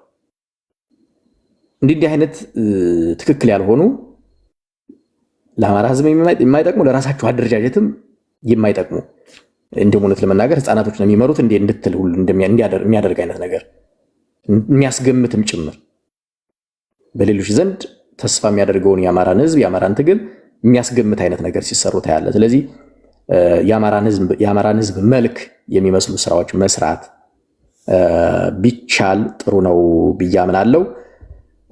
ዲሲፕሊን ማለት ነው ከዚህ ጋር አብሮ መሄድ አለበት ብዬ ማምነው። ሌላው የጠላትን ደካማ ጎን ብዙ እየተጠቀሙበት አላይም። ለምሳሌ የብልጽግናን ደካማ ጎን ሳይሆን የሚጠቀሙ ፋኖቹ የአንደኛውን ፋኖ ድክመት ላይ ትኩረት አድርገው ነው ሲታገሉ ማያቸው። አሁን እንዲያውም ብልጽግና ፋኖን እየታገለው ነው ማለት አልችልም። አሁን ባለፈው 6-7 ወር ፋኖ ራሱ ፋኖን እየታገለ ነው ያለው። ፋኖ ከፋኖን ከተረፈው ላይ ደግሞ ፋኖ ህዝቡን ነው እየታገለ ያለው። ስለዚህ በጠላት ላይ የሚደረግ ትግል ሳይሆን እየተደረገ ያለው በራስ ላይ የሚደረግ ትግል ነው እየተደረገ ያለውና ይሄ ቢስተካከል ጥሩ ነው ብዬ አምናለሁ። ሌላኛው ማንሳት የምፈልገው የዚህ ሰንሰለቶቻቸው በጣም በጣም ማጠንከር ቢችሉ የፋኖ ኃላፊ ችግር ተፈጥሯል እኮ ብለህ ደውለህ ነግረው ወይም ነግረውት መፍትሄ ማምጣት የማይችልበት ደረጃ ላይ ነው የተደረሰው። ወይም የማይታዘዘው መዋቅር በስቷል። አሁን ባለው አንድ ሻለቃ አንድ የክፍለ ጦር አመራር አንድ ሻለቃን ማዘዝ የማይችልበት ደረጃ ላይ ደርሶ በማስረጃ ምናምን ማቅረብ ይችላል። ይሄ አፋድ ምናምን የምትለው አይደለም፣ ሁሉም ቦታ ላይ ነው ያለ። አንደኛው ነፃ ራሱን ነፃ አድርጎ ሌላኛውን ለመውቀስ የሚሄድበት ነገር እመለከታለሁ። ስለዚህ ይሄን ማስተካከል ቢቻል ጥሩ ነው ብዬ አምናለሁ። የመጨረሻው ደግሞ የትግል ስልት ላይም ለምሳሌ ኔጎሽዬሽንን የትግል አካል አድርጎ ማየት ቢቻል፣ ውይይትን፣ ድርድርን የትግል አካል ነው ብሎ መቀበል ቢቻል የሚል ነገር ነው ያለኝ። ብዙ መሄድ ያስፈልጋል፣ ግን አይ ቲንክ ይበቃል ብዬ አስባለሁ። አንድ ኮሜንት ላይ አንዲት ብቻ ለኮሜንት አልመልስም፣ ግን አራ ገፋ አድርገህ በሱ ልክ አስተያየት ባትሰጥ ጥሩ ነው ብዬ አምናለሁ። አንደኛ ለአንተም ጥሩ አይደለም፣ ለቅማንትም ጥሩ አይደለም፣ ለቅማንት ኮሚቴም ጥሩ አይደለም። አሁን እያወራን ያለነው የአማራ ልጆች ነን። አትሊስት ካንተ ለፋኖ ለመተቸት እኔ እቀርባለሁና አግባብ ያልሆነ ኮሜንቶች ባትሰጥ ለማለት ነው። በፋኖ ጉዳይ ስለሆነ ጥያቄው ይበቃኛል። በመንግስት ጉዳይ የምላቸው ነበሩ፣ ግን ያው በዚህ ላብቃ። ጓደ በላይ ነው። መልካም አመሰግናለሁ አዩ። በተረፈ ስለ ጠላት አንስተሃል፣ የአማራ ጠላቶች ጋር ምናምን የሚል ፋኖ ከነሱ ጋር ስለመስራቱ ያነሳበት አውድ አንደኛ ያው እንግዲህ አንተም እንደምታውቀው there is no permanent friend and enemy in politics, only interests are permanent ይባላልና ለምሳሌ በዓለም ታሪክ በአፍሪካም በኢትዮጵያ ታሪክም አይንና አፈር የነበሩ በፍጹም በጋራ ሊቆሙ ይችላሉ፣ ሊነጋገሩ ይችላሉ የማንላቸው ኃይላት በጠረጴዛ ዙሪያ ተቀምጠው እየተነጋገሩ ያሉበትን የታሪክ አጋጣሚ እናስታውሳለን። ሲቀጥል ፖለቲካ ምንም ሳይሆን እንዳውም ቃል በቃል ምንድነው የሚባለው? ፖለቲክስ is nothing but it is all about who gets what when and how ነው የሚለው። ስለዚህ it is all about decision making on who gets what when and how እና ፖለቲካ decision making ከሆነ on who gets what when and how ከማንም ጋር ቢሆን መነጋገር ይገባል ማለት ነው። ስለዚህ negotiation እንዳውም እኮ ፖለቲክስ is a continual process of negotiation ነው የሚባለው። በቃ አሁንም ስለ negotiation ቅድም ስታነሳ ነበር። ተነጋግረህ ተመካክረህ ተወያይተህ ተሟግተህ ደስኩረህ የህዝብህን ወይንም የድርጅትህን ጥቅምና ፍላጎቶች ማስከበር መቻል አለብህ። በዚህ ሂደት ለምሳሌ አብይ ከኢትዮጵያ ታሪካዊ ጠላቶች ጋር እየሰራ እና ከነሱ የመሳሪያ የገንዘብ የቴክኒክ እና ሌሎች ድጋፎችን እያገኘ በዚህ ድጋፍ የአማራን ህዝብ አንገት ለማስደፋት የሚያደርገው ጥረት ይታወቃል። ለምሳሌ የኢትዮጵያ ጠላቶች ከምንላቸው መካከል የቅርቦቹን እንኳን ብንወስድ እነ ግብጽ እነ ሱዳን ጠላቶቻችን ናቸው ማለት ይቻላል። የነበረው ሁኔታ ይህንን ስለሚያስረዳ ማለት ነው። ግን ግብጽ ሄዶ አብይ ለምሳሌ ወላሂ ብሎ ምን ቃል ገብቶላቸው እንደመጣ ይታወቃል። ቱርክ ሄዶ የሰራው ስራ ይታወቃል። እንደገና ደግሞ ለምሳሌ ኤርትራ የኢትዮጵያ ታሪካዊ ጠላት ናት ተብሎ እንዲህ አይነት ሐሳብ ነበረ በኢትዮጵያውያን ዘንድ የነበረው ማለት ነው ለአመታት ኦልሞስት ከ3 አስርት ዓመታት በላይ እና በኋላ ግን አብይ አህመድ ከኤርትራ ጋር የነበረውን ሁኔታ በምን አግባብ እንደፈታው ይታወቃል። በባድመ ኬዝ ለምሳሌ ያን ያክል ወጣት ከዛም በኩል ነፍሱን ገብሮ መጨረሻ ላይ ግን ባድመ የማን ሆነች? በአልጀርስ ስምምነት መሰረት የኤርትራ ነው የሆነችው አይደል እንዴ? እና ያው መጨረሻ ላይም የአልጀርስ ስምምነት ተፈጻሚነቱ ላይ ክፍተት ተፈጥሮ ኖ ፒስ ኖ ዋር አይነት ሲቹዌሽን ነው በኢትዮጵያና በኤርትራ መካከል ሰፍኖ የነበረ ማለት ነው። እና መጨረሻ ላይ ግን የነዚህ ሁለት ሀገራት መንግስታት ያው በዘመነ አብይ ድጋሜ ተገናኝተው የመን ድጋሜ ማለት እርቅ ተፈጽሞ የቅራኔው ተፈቶ እንትን ባንዲ ሁለቱ መሪዎች ተገናኝተው እንዳውም ቡና ሰርቭ ሲያረግ ቀለበት ሲያስርለት ምናምን ያየንበት ሁኔታ ነው የነበረ። ከዛ በኋላም ያ ሁኔታ ፐርማነንት ሆኖ አልቀጠለም። እንደገና ኢነሚቲ ውስጥ ነው የገቡት። ስለዚህ ይሄ አሚቲ ኢነሚቲ የወዳጅነትና ጠላትነት አዙሪቱ የተለመደ ነው። ዋናው ያንተን ኢኔሴንስ ለምሳሌ አንተ የሆነ ድርጅት አመራር ከሆንክ የድርጅትህን የህዝብህን ወይንም የሀገርህን ጥቅም ደህንነትና ፍላጎት ማስከበሩ እንጂ እማን ጋር ነው አሁን እየሰራሁ ያለሁት የሚለው ነገር ለውግዘት አይዳረግም ብዬ ነው የማምነው። ለምሳሌ የኢትዮጵያ ታሪካዊ ጠላት የምትሏት እናንተ ኤርትራን ከሆነ ሱዳንን ከሆነ እንደገና ሌላም ሀገርን ከሆነ የአማራ ፋኖ እነዚህ የኢትዮጵያ ታሪካዊ ጠላት ተብለው የተፈረጁ ሀገራት ጋር መስራቱ በፍጹም እንትን ፊሎሶፊካሊ ኢሎጂካል እንደገና ደግሞ ኤስቴቲካሊም አግሊ በህግ ሚዛን ኢሌጋል ሊሆን የሚችልበት በፈጣሪም አንጎድል የሚሆንበት አግባብ የለም። ምክንያቱም አብይ he was working with ኢሳያስ እኮ። ስለዚህ አብይን ያኔ ለምን የኢትዮጵያ ደመኛ የሆነች ሀገር ጋር ትሰራለህ እንዳላላችሁት ዛሬም የአማራ ፋኖን በተመሳሳይ መልኩ አኪውዝ ልታደርጉት አትችሉም የሚል እምነት ነው ያለኝ። ይሄ ፓርት ኦፍ ዲፕሎማሲ ነው። ስለዚህ አብይ በዲፕሎማሲ ከዩኤኢ ድሮን ሲያመጣ፣ ከቱርክ ድሮን ሲያመጣ፣ ከሆነች ሀገር ገንዘብ ሲያመጣ፣ ከሌላ ሀገር ደግሞ ተተኳሽ ሲያመጣ የአማራ ፋኖ በራሱ ዲፕሎማሲ አጋር ፈልጎ አሊያንስ ፈጥሮ ይህንን ለምስራቅ አፍሪካም አደጋ የሆነ አሸባሪ መንግስት የመገርሰሱን ሂደት አጠናክሮ መቀጠሉ ሐላል ነው ብዬ የማምን ሰው ነኝና ታሪካዊ ጠላት የሚባል የለም። ጠላታችን አሁን ባለው ኮንቴክስት የኦሮሞማው ስርዓት ነው። ምክንያቱም ይሄ ስርዓት ለአንድ ብሔር የፖለቲካ የበላይነትና የኢኮኖሚ ተጠቃሚነት ብቻ የሚሰራ እና ያሰጋኛል የሚለውን ብሔር ለማጥፋት ሌት ተቀን እየተጋ ያለ የራሱን ህዝብ እያለማ የራሱን ክልል እያለማ ህዝቡን እያሳደገ ኮንዶሚኒየም እያደለ ትራክተር እየገዛ የቡድን መሳሪያ እያስታጠቀ እና ይሄ ሚሊታሪሊም ኢኮኖሚካሊም ፖለቲካሊም የራሴ የሚለውን ማህበረሰብ እንትን እያለ ዴቨሎፕ እያደረገ እና እጠላዋለሁ የሚለውን አማራን ደግሞ በመታውቁት ልክ በየቀኑ እየገደለ ያለ ስርዓት ነውና ይህንን ስርዓት ለማስወገድ እንኳን አይደለም ከኤርትራና ከሱዳን ጋር ሰይጣን ለራሱ ለትብብር ዝግጁ ቢሆን ሰይጣን ጋር መተባበር ያስፈልጋል ብዬ ነው የማምነው። እና the enemy of my enemy is my friend ይባላል። የጠላት ወዳጄ ነው። ስለዚህ any party any country any organization ከአብይ ጋር ጥል ካለው ለአማራ ህዝብ ወዳጅ እና አጋር ነው ብዬ ነው እኔ እማምነው። ለምሳሌ እኛን እንደ ቻሌንጅ እና እንደ እንቅፋት እንደ ዋና እንቅፋት ሆኖብናል ብዬ ከማምናቸው ነገሮች አንዱ የውስጥ ክፍፍላችንና ይሄ የንዑስ ማንነት ሐሳቤ የጠቅላይ ግዛት በላይ ያው ለወርድ የነበረውን አንድ የማይሆን ሐሳብ አነሳህና አጠቃለልከው። እያለውኝ ባላልኩት ነገር ላይ ወይ ኮሜንት ላድርግ ወይ ወደዛኛው ወርስ አሁን ወደምትሄድበት ከመሄድ በፊት ማላምንበት ሐሳብ እንስታለ ከዚህ ከጠላት ልይታ ጋር በተገናኘ ወይ ላብራራለህ።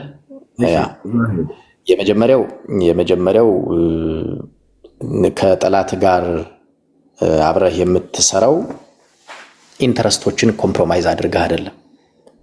ከጠላት ጋር ወዳጅ ልትሆን ትችላለህ፣ ነገር ግን ያንተን ኢንተረስቶች ኮምፕሮማይዝ በማያደርግ መልኩ ነው አታደርግም። አዩ እዚሁ ላይ ጊቭ ኤንድ ቴክ የሚባለውን ፕሪንሲፕል እንትን መርሳት የለብንም። ምክንያቱም ችግር የለም ልመጣ ነው ገባህ አይደለ?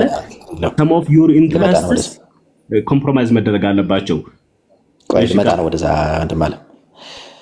የመጀመሪያው ኢንተረስቶችን ኮምፕሮማይዝ አታደርግም ነው። ሁለተኛው ኮምፕሮማይዝ ልታደርግ የሚያስችል አጣብቂኝ ውስጥ የምትገባበት ጊዜ ይኖራል። ለምሳሌ if you are at fault አንተ ችግር ፈጥረህ አጣብቂኝ ውስጥ የምትገባበት ጊዜ ከሆነ ፖለቲካሊ ኮምፕሮማይዝ ልታደርግ የምትችልበት ጊዜ አለ። ሁለቱ ናቸው ከጠላት ጋር ኮምፕሮማይዝ ልታደርግ የማትችልባቸው ጉዳዮች ማለት ነው። የምትችልባቸው ጉዳዮች ከአማራ አንጻር እንግዲህ አንዱ ጠላት ተብሎ የሚፈረጀው ወያኔ ነው። ለምን ወያኔን ትተሃት ወደ ሱዳን እንደሄድክ አልገባኝም። ወያኔ ከአማራ ጥያቄዎች ቅድም ከዘረዘርናቸው ወደ 7 ጥያቄዎች 7ቱም ወያኔ ላይ ያርፋሉ። ጄኖሳይድ የፈጸመ ድርጅት ነው። ጄኖሳይድ የፈጸሙ ሰዎች አሁንም በህይወት ያሉበት ድርጅት ነው። የወሰንና የማንነት ጥያቄዎቻችን አግጥጠው አሁንም ገና አደባባይ ላይ ያሉ ናቸው። የህገ መንግስትና መሰል ጥያቄዎች አሁንም በሱ እንደ ዳዊት የሚደገሙ ናቸው። ገና አጥንት እየተለቀመ ምንድነው ጅምላ መቃብር እየተቆፈረ እየወጣ ሰዎች ሀዘናቸውን ያልጨረሱበት ነው። አዩ ዞላይ ከዚህ አካል ጋር ባካሄድ ነው። በመሃል ስለገባህ በመሃል ልገባብህ ነውና፣ አንደኛ ለምሳሌ ወያኔ በህዝባችን ላይ የፈጸመችውን ግፍ አንስተሃል። ይሄ ምንም የሚካድ አይደለም። የግፍ ተፈጽሞብናል። ግን ትሪገር ያደረኳት እኔ ነኝ ብሎ ይኸው የኦሮሞማው ጠቅላይ ሚኒስተር ቃል በቃል የተናገረው ሌላ ስቶሪ ነው። የማይገናኝ ነገር አትገናኝ ደረቁ። ይሄኛው ሌላ አይገናኝ። አሶሺየትድ የሆነ ኢቨንት ነው ሁለቱም። ሁለተኛ ይገናኛል። አንተ እኮ እያልክ ያለኸው ይሄን ጦርነቱ ጋር ነው የሚገናኘው አይደለም። እሱ ጦርነቱ ጋር ነው የሚገናኘው። እኔ እያወራሁ ያለሁት አጠቃላይ ወያኔ ከአማራ ህዝብ አንጻር ነው እያወራሁ ያለሁት። አንተ የምታወራው ወያኔ ጋር እሱ ላይ ሌላ ስቶሪ አለ። ደመኛችን ናት እያልክ ነው አይደለ? ወያኔን አጋር ማድረግ አያስፈልግም ነው አይደል? ነጥብ። አያስፈልግም ስለ አንተ ጦርነቱ ላይ ስለተተነኮሰች ነው የመጣችሁ ብለህ የታየ ደንዳን ምሳሌ ነው ያነሳው። ቅድም ማለፍ ሆነ ነበር መመለስ ዋናው ጠላታችን ጋር እየመጣሁልህ ነው። ዋናው ጠላታችን አሁን ላይም በፊትም ስልጣን ላይ ያለው መንግስት እንደሆነ ወያኔ ለራሱ ከአዲስ አበባ ከተባረረች በኋላ ይሄኛው ተረኛው ስርዓት ወያኔን ትሪገር በማድረግ አማራ እንድታጠፋለት አድርጓል። ሲቀጥል ደግሞ አሁን ላይ ለምሳሌ እየገደለን ያለው ትኩስ ደም እየፈሰሰ ያለው በዚህ ስርዓት ምክንያት ሆኖ ሳለ አንተ ስለ አጥንት ለቀማ ታወራለህ። ያማ አለፈ እኮ። ካለፈ በኋላ ለምሳሌ ወያኔ ስትመጣ ምንድነው ጠባችን ከአማራ ህዝብ ጋር አይደለም እያለች የደርግ ስርዓትን ብቻ ትኩረት አድርጋ እንደምትታገል ስትደሰኩር ነበር። ማኒፌስቶዋ ደግሞ አማራ ጠል መሆኑ ይታወቃል። ካሞፍሌጅ የማድረግ እንቅስቃሴ ነበረ። አሁን ለምሳሌ ወያኔ እንደበፊቱ ተጠቅማን 4 ኪሎ የምትገባ ከሆነ ያ ስህተት ነው ሊሆን የሚችለው። ነገር ግን ወያኔ አጋር ልሆን እስካለች ድረስ ይህን ስርዓት ለማስወገድ የአማራ ፋኖን ላገዝ እስካለች ድረስ ስህተቱ ምን ላይ ነው? ይሄ አጋርነት አያስፈልግም ካልክ ይሄኛው ስርዓት የኦሮማ ስርዓት ይቀጥል ይግደለን ማለት አይደለም ወይ? አሁን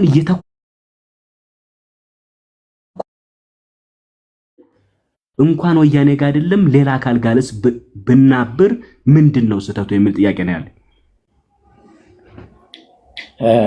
እንግዲህ ያልኩትን ነው የምደግምልህ። ለምን መልሰህ እንደምታነሳው አይገባኝም እንጂ ከወያኔ አንጻር ወይ ያልገባ ከሆነ ሳብራራ ደግምልሃለሁ።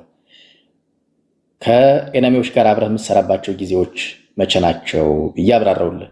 ጥያቄዎችን ኮምፕሮማይዝ በማታደርግበት መልኩ this is the right time እኮ የአማራ ጥያቄ በላይ ነው ወይ አዳምጠኝ። በአማራ ጥያቄ ግልጽ ላድርግልህ ብዬ ነው። አልገባህም ስላልከኝ በላይነኛ ምንግባ የሁለታችሁ ብቻ አደረጋችሁት። ምንድነው ሙላት የምትለው አካሄድ? አንደኛ መልስ እባክህ በላይነህ ሰጠኛል። አንደኛ ይህ ትግል እየታገልን ያለ ነው ወያኔ ያመጣችውን ጸረ አማራ ትርክት አልፎም ጸረ ኢትዮጵያ ትርክት ገርሶ ለመጣል ነው ከነስሩ። አሁን ያለው ብልጽግና የሚጠቀመው ህገ መንግስቱም አዋጁም ህገ ደንቡም መመሪያውም ሁሉም ነገር የወያኔ ነው። በየትኛውም ቦታ ብትሄዱ ምናልባት አብይ በቃል ደረጃ የሚናገረው የሚዋሸው የሚያጭበረብረው ይኖራል። ከዛ ውጭ ያ ሲስተም ነው ያለው።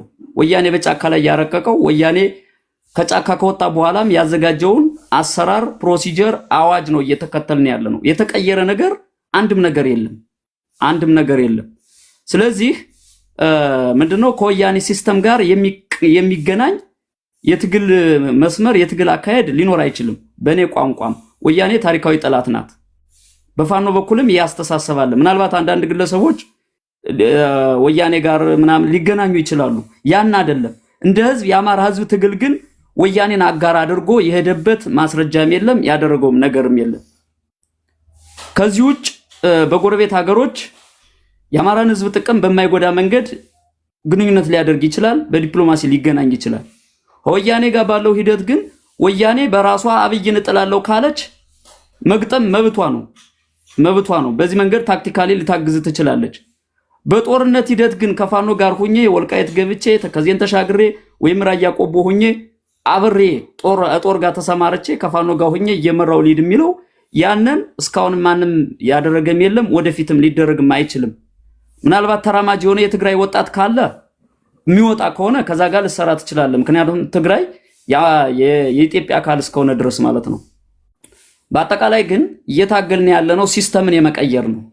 አሁን ፋኖን እየታገለው ያለ የፊት ለፊት ጦርነት አይደለም፣ የብልጽግና ጦርነት አይደለም። ታክቲካል የብልጽግና አጋር የሆነ ኃይል ነው እየታገለን ያለ። ብልጽግናን ከስሩ ለመንቀል ሲስተሙን ከስሩ ለመንቀል ወያኔ የተከለውን ስርዓት ለመንቀል እየታገሉ ያሉ ኃይሎች በድልላ ወደ አገዛዙ እየገቡ ያለበት ሁኔታ ነው ያለው። ስርዓቱ ጨቋይ ነው፣ ስርዓቱ በዝባጅ ነው፣ ስርዓቱ መወገድ አለበት እየተባለ ይህን ስርዓት ሊዋጉ የሚታገሉ ኃይሎች ደግሞ ወደ ቤታቸው ወይም ደግሞ ሲታገሉት የነበረውን ጠላት መሳሪያቸውን ዘቅዝቀው እንዲገቡ እየተደረገበት ያለበት ሁኔታ ነው ያለ። ስለዚህ የወያኔ ስርዓት አራማጅና ከወያኔ ስርዓቱ እባጮች በሙሉ መነቀል አለባቸው ነው በኔ ሂደት የምታገለውም ለዛ ብዬ ነው። ከዛ ውጭ ሲስተማቲካሊ ነገ ስርዓት እንዲቀጥል የሚታገል ካለ ሞቱን እያራዘመው ነው የሚሄደው። ወደ ትናንት እንመለስ። በወያኔ ስርዓት አያለውም ጨምረህ በርካታ ተጋድሎ አድርጋችሁ የአማራ ህዝብ በውስጥም በውጭም የኢትዮጵያ ህዝብም ተረባርቦ ወያኔን ወደ መቀሌ ከሸኛት በኋላ በተለያየ መንገድ ተጭበርብሮ መልሶ ወደ ጦርነት ነው የገባው። ተመልሶ ወደ ጦርነት ገባ። አሁንም አሸነፈ፣ ወያኔን አሸነፈ። እንግዲህ በፕሪቶሪያ ስምምነት እንዲድን ከተደረገ በኋላም ህዝባችን ወያኔ ከተወገደ በኋላ ፖለቲካዊ፣ ኢኮኖሚያዊ፣ ማህበራዊ ጉዳያችን በስርዓቱ እንፈታለን፣ ሰላም የሰፈነበት ስርዓት እንተክላለን ብሎ ተስፋ ይዞ ነበር። ነገር ግን ይህን የህዝብ ጥያቄ መሸከም ስለማይችል አገዛዙ መልሶ ወደ ጦርነት አዙሪት ነው የከተተና ቅድም ባልኩት መንገድ እንዲሁም ደግሞ አማራውን የማዳከም ስውር እጆች ስላሉ ይህንን ከስሩ መንግሎ የመጣል ነገ የሚፈጠረውም ስርዓት እንዳይጠለፍ፣ በአጭበርባሪዎች እንዳይጠለፍ፣ በድል አጥባኞች እንዳይጠለፍ ነው እየታገለ ያለው። እየፈተነ ያለም ይሄ ነው። የብልጽግና ስርዓት ፈርሷል። ሞራሊም ዲፕሎማሲም ሌላውም የኑሮ ጫና ተደማምሮ አገዛዙ የተንኮታኮተበት ሁኔታ ነው ያለው። እየፈተነ ያለ ግን በየቦታው ንዑስ ማንነትን ለመፍጠር ትናንት በቡድን ከስርዓቱ ጋር ተጣብቆ ጥቅምና ፍላጎቱን ሲያስከብር የነበር ያ ኔትወርክ እንዳይነካበት ታክቲካሊ በፋኖ ውስጥም በብልጽግና ውስጥም የተለያዩ ቦታዎች ተጥዶ እየፈተነን ያለ ያን ነው። ለዚህ ደግሞ በጎንደር በኩልና በጎጃም በኩል ያለው ነው የማነሳው። በጎጃም በኩልም እንደዚሁ ንዑስ ማንነት ፈጠራ በሚመስል መንገድ እየተቀነቀነ ያለበት ሁኔታ ነው ያለው። በጎንደር በኩልም እናንተን ጨምሮ ጎንደርን ከሌላው ለመነጠል የሚደረግ እንቅስቃሴ ነው እየተደረገ ያለው። በጎጃም በኩል ከአማራ አይዲዮሎጂ ጋር የማይገናኝ ከአማራ ህዝብ ፍላጎት ከአማራ ህዝብ ትግል ከህሉና ትግሉ ጋር የማይገናኝ አዲስ ትርክት ፈጠራ እየተዘመረ ነው ያለው። አዲስ ትርክት ፈጠራ። ለዚህ አዲስ ትርክት ፈጠራ ይሆን ዘንድ ደግሞ ሌላውን የማደቀቅ ሌላውን የማኮሰስ ሌላውን የማቀጨጭ ራስን ወደፊት አጉልቶ የማምጣት ትግል እየተካሄደብን ነው ያለው። በጎንደር በኩልም እንደዚሁ በልዩ ሁኔታ የጎንደር ተቆርቋሪ በመምሰል በፋኖች መካከል ከፍተኛ የሆነ የእርስ በርስ ክፍፍል እየተፈጠረ ያለው ለዚህ ይህ ነው እየፈተነ ያለ የፋኖን ትግል ስርዓቱን ለመንቀልና ስርዓቱ አይነቀልም በሚል ታክቲካሊ ፋኖን እየታገለው ባለው ያለው ኃይል ነው አሁን እጅግ አደገኛ ሁኔታ ያለው።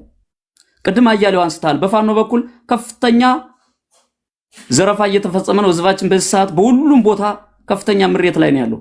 በፋኖ ውስጥ ሰርገው የገቡ ያገዛዙን ዓላማ የተሸከሙ እንዲሁም ደግሞ ይህን አጋጣሚ ተጠቅመው ሀብት ንብረት ለማፍራት ያሰቡ ኃይሎች በህዝባችን ላይ ከፍተኛ በደል እየፈጸሙ ነው ያለ። የፋኖ ትግልም እንዲሁም እውቅና እንዳይኖረው የትግሉ ዓላማ ሌላ ቅርጽ እንዲይዝ እየተሰራ ያለበት ሁኔታ ነው ያለ። በርካታ የሰብአዊ ጥሰቶች ይካሄዳሉ። ለምሳሌ ጎጃም አካባቢ መምህራኖች ይገደላሉ።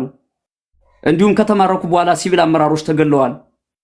እነዚህ በሌላም ቦታም በተመሳሳይ እነዚህ የፋኖን ትግል ዓለም አቀፍ እውቅና እንዳያገኝ ትኩረት እንዳያገኝ ቅርጹን እንዲቀይር እያደረጉ ያሉ ፈታኝ የሆኑ ብልጽግና ወለድ ስራዎች እየተሰሩብን ነው ያለው። ህፃናት ይገደላሉ። ጎንደር ላይ በጠራራ ፀሐይ የተገደለች እህታችን አለች ሰሞኑን የተገደለችው። ይህን እንግዲህ አገዛዙ የሚቆጣጠረው ከተማውን ተቆጣጥሮ የተለያዩ የልማት ፕሮጀክቶችን እየጎበኘ ነው ባለበት፣ ሰልፍ እየጠራ ባለበት፣ የተለያዩ ስብሰባዎችን እያካሄደ ባለበት፣ ሰላም አስፈኛለሁ ብሎ ለፕሮፓጋንዳ እየሰራ ባለበት ነው ይህች እህታችን የተገደለችው። ይህንን ኃላፊነት የሚወስደው ብልጽግና ነው። ፋኖ በተቆጣጠራቸው አካባቢዎች የሚፈጠሩ ሰብአዊና ቁሳዊ ውድመትም ኃላፊነቱን ራሱ ፋኖ ይወስዳል ማለት ነው። እነዚህ ነገሮች ደፍረን ነው አጀንዳው ላይ አራቅ ያልክ ነው። አጠቃላይ የለውጣ አራኩም አያሌው ዛሬ እንኳን ጊዜ ስጠን እንጂ ጊዜ ስጠን። አዩ ለመጀመሪያ ጊዜ ነው የተገናኘ ነው ወንድም አያሌው በላይ 3 ሰዓት ሰጠውኝ። አንድ ሁለተኛ በመሃል ሐሳብ እየሰጠው ራሱ መቋረጥ አልነበረብኝም። ልታገስ ብዬ ነው ዝም ያልኩኝ። ሐሳቤን ላጠቃልና ከዛ በኋላ ሐሳብ መስጠት ጥያቄ ካለ መግባት ነው የሚያስፈልገው ብዬ አምናለሁኝ። ለዛሬ ዙሮ ፈደርብሃል። እዚሁኛው ጋር ትቆያለህ። ያካሄዱ ተው እንጂ ዞሮ እኔን የምለው ከልብ የፋኖን ትግል ስለምደግፍ ጎራ ይዛችሁ እንትን ከምትሉ ይሄው ዛሬ ተገናኛችሁ አይደል? ተገናኘን። ስለዚህ ውይይታችን የሚዳብር በላይ ጎራ ሊያዝንም አሁን ሐሳቤ ልጨርስ። ጎራማ ሊያዝንም ያን ያህል የተለየም ጎራ የሚኖረን አይመስለኝም። አስፈራዛኝ ነው። ግን የሁለቷን ብቻ በመለስ እድል ብትፈቅዱልኝ ደስ ይለኛል። የሻዕቢያንና አሚን የኤርትራንና የወያኔን ያነሳውን እያወራሁ እያለ ስለሆነ በመሀል የገባህብኝ ለሙላት ማጠቃለያ ጊዜ እንስጠውና 5 ደቂቃ ከዛ በዛች ስጡኝ። ያጠቃለለ እንትን አቋርጠዋል። ባይዘ 9 ሰዓት ነው ከሌሊቱ 9 ሰዓት ድረስ ቁጭ ብዬ ደግሞ በዚህ ልክ አፍነኝማ ተገቢ አይደለም። በላይ ካል እንግዲህ የጋራ ጉዳይ ነው፣ የህዝባችን ጉዳይ ነው። 75% እንኳን አንተን ያወራህበት እኔ እንኳን 25% አውርቼ ነው እየጠበቁ ያለሁት። ያማ እንግዲህ መቼስ ቤት አይደለ እንደፈለኩ ቀጥል ሙላት። እሺ ለአምስት ደቂቃ አጠቃልላለሁ። በአጠቃላይ ቅድም አያለው ፋኖ ይህን ቢያደርግ አይዲያሊ ጥሩ ምክር ነው እየሰጠው ያለው። አይዲያሊ በተግባር ደግሞ መታየት ያስፈልጋል። ስለዚህ የምትደግፈውን እንዲህ ቢያደርግ ውጤታማ ይሆናል የምትለውን ኃይል እጅ በሚሰጡ ሰዓትም የትግል ስልት ቀየሩ የሚለው ፕሮፓጋንዳ ተገቢነትም የለውም። ሁለተኛ ነገር ደግሞ ይህን ጦርነት ተገደንበት ነው የገባ ነው። ማንም ጦርነቱን ፈልጎት የገባው የለም። ስለዚህ ተገደንበት የገባንበትን ጦርነት የመውጫ መንገዱን ማሰብና የምናሸንፍበትን መንገድ ልንከተል ይገባል እንጂ አንድም መስመር ላይ ሳይገቡ መሀል ላይ ሆኖ ምክር መስጠቱ ተገቢ አይደለም። ለኔ ይሄ አደጋ ውስጥ እየከተተን ያለ ነው። ወይም ሚና መለየት በብልጽግና ከሆነ ብልጽግና ሆኖ መታገል ነው መብት ስለሆነ፣ ፋኖም ከሆነ ደግሞ በፋኖ ሆኖ ኢነርጂውን ሙሉ ለሙሉ ሰጥቶ ብልጽግናን መታገል ነው። መሀል ላይ ሆኖ አማካሪ መሆን ግን አሁን የፋኖን ትግል እየፈተነው ስለሆነ የትኛው ጥግ ላይ እንደሆንክ ምን ስላልገባኝ ነው።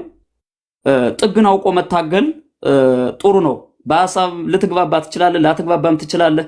ነገር ግን የተያዘው በሁለት ኃይሎች መካከል ነው። ብልጽግና ጠላት ነው፣ ፋኖ ደግሞ ህዝብ ነፃ አወጣለሁ ብሎ እየገጠመ ባለበት ሰዓት በመሃል ላይ አማካሪ ሆኖ መጫወቱ ትክክል አይደለም። እንደ ወንድም ነው መናገር የምፈልገው። ከዛ ውጭ ይህ ትግል ቅድም እንዳልኩት የዚህ ሁሉ ትርምስ ወያኔ የዘረጋው ስርዓት ነው። አሁን በአማራ ላይ እያደረግን ያለውን ትግል ደግሞ ብልጽግና ከነስሩ እስካልተነቀለ ድረስ በርካታ የተቀበሩ ፈንጆች አሁንም ጊዜያቸውን እየጠበቁ ይወጣሉ ማለት ነው። የሃይማኖት አጀንዳ አለ፣ የብሔር ብሔረሰብ አጀንዳ አለ፣ የድንበር አጀንዳ አለ፣ የአከላለል አጀንዳ አለ፣ በርካታ አጀንዳዎች አሉ። እነዚህን አጀንዳዎች ብልጽግና አንድ ባንድ እየተጠቀመ የእድሜው ማራዘሚያ እያደረገ ባለበት ሰዓት ወደ ብልጽግና ደግሞ ፋኖ እንዲገባ ከብልጽግና ጋር መደራደር እንዲኖር ለብልጽግና ስስ ልብ ማሳየት እነዚህ በሙሉ አሁን የአማራ ህዝብ እየታገለ ያለውን ትግል እውቅና ካለመስጠት ይጀምራል። ስለዚህ ብልጽግናንም መታገል ነው። በፋኖ በኩል እየተደረገ ያሉ ተገቢነት የሌላቸውን ድርጊቶችን እየታገሉ ማስተካከል ነው። ይህን ነው ማለት የምፈልገው። አመሰግናለሁ።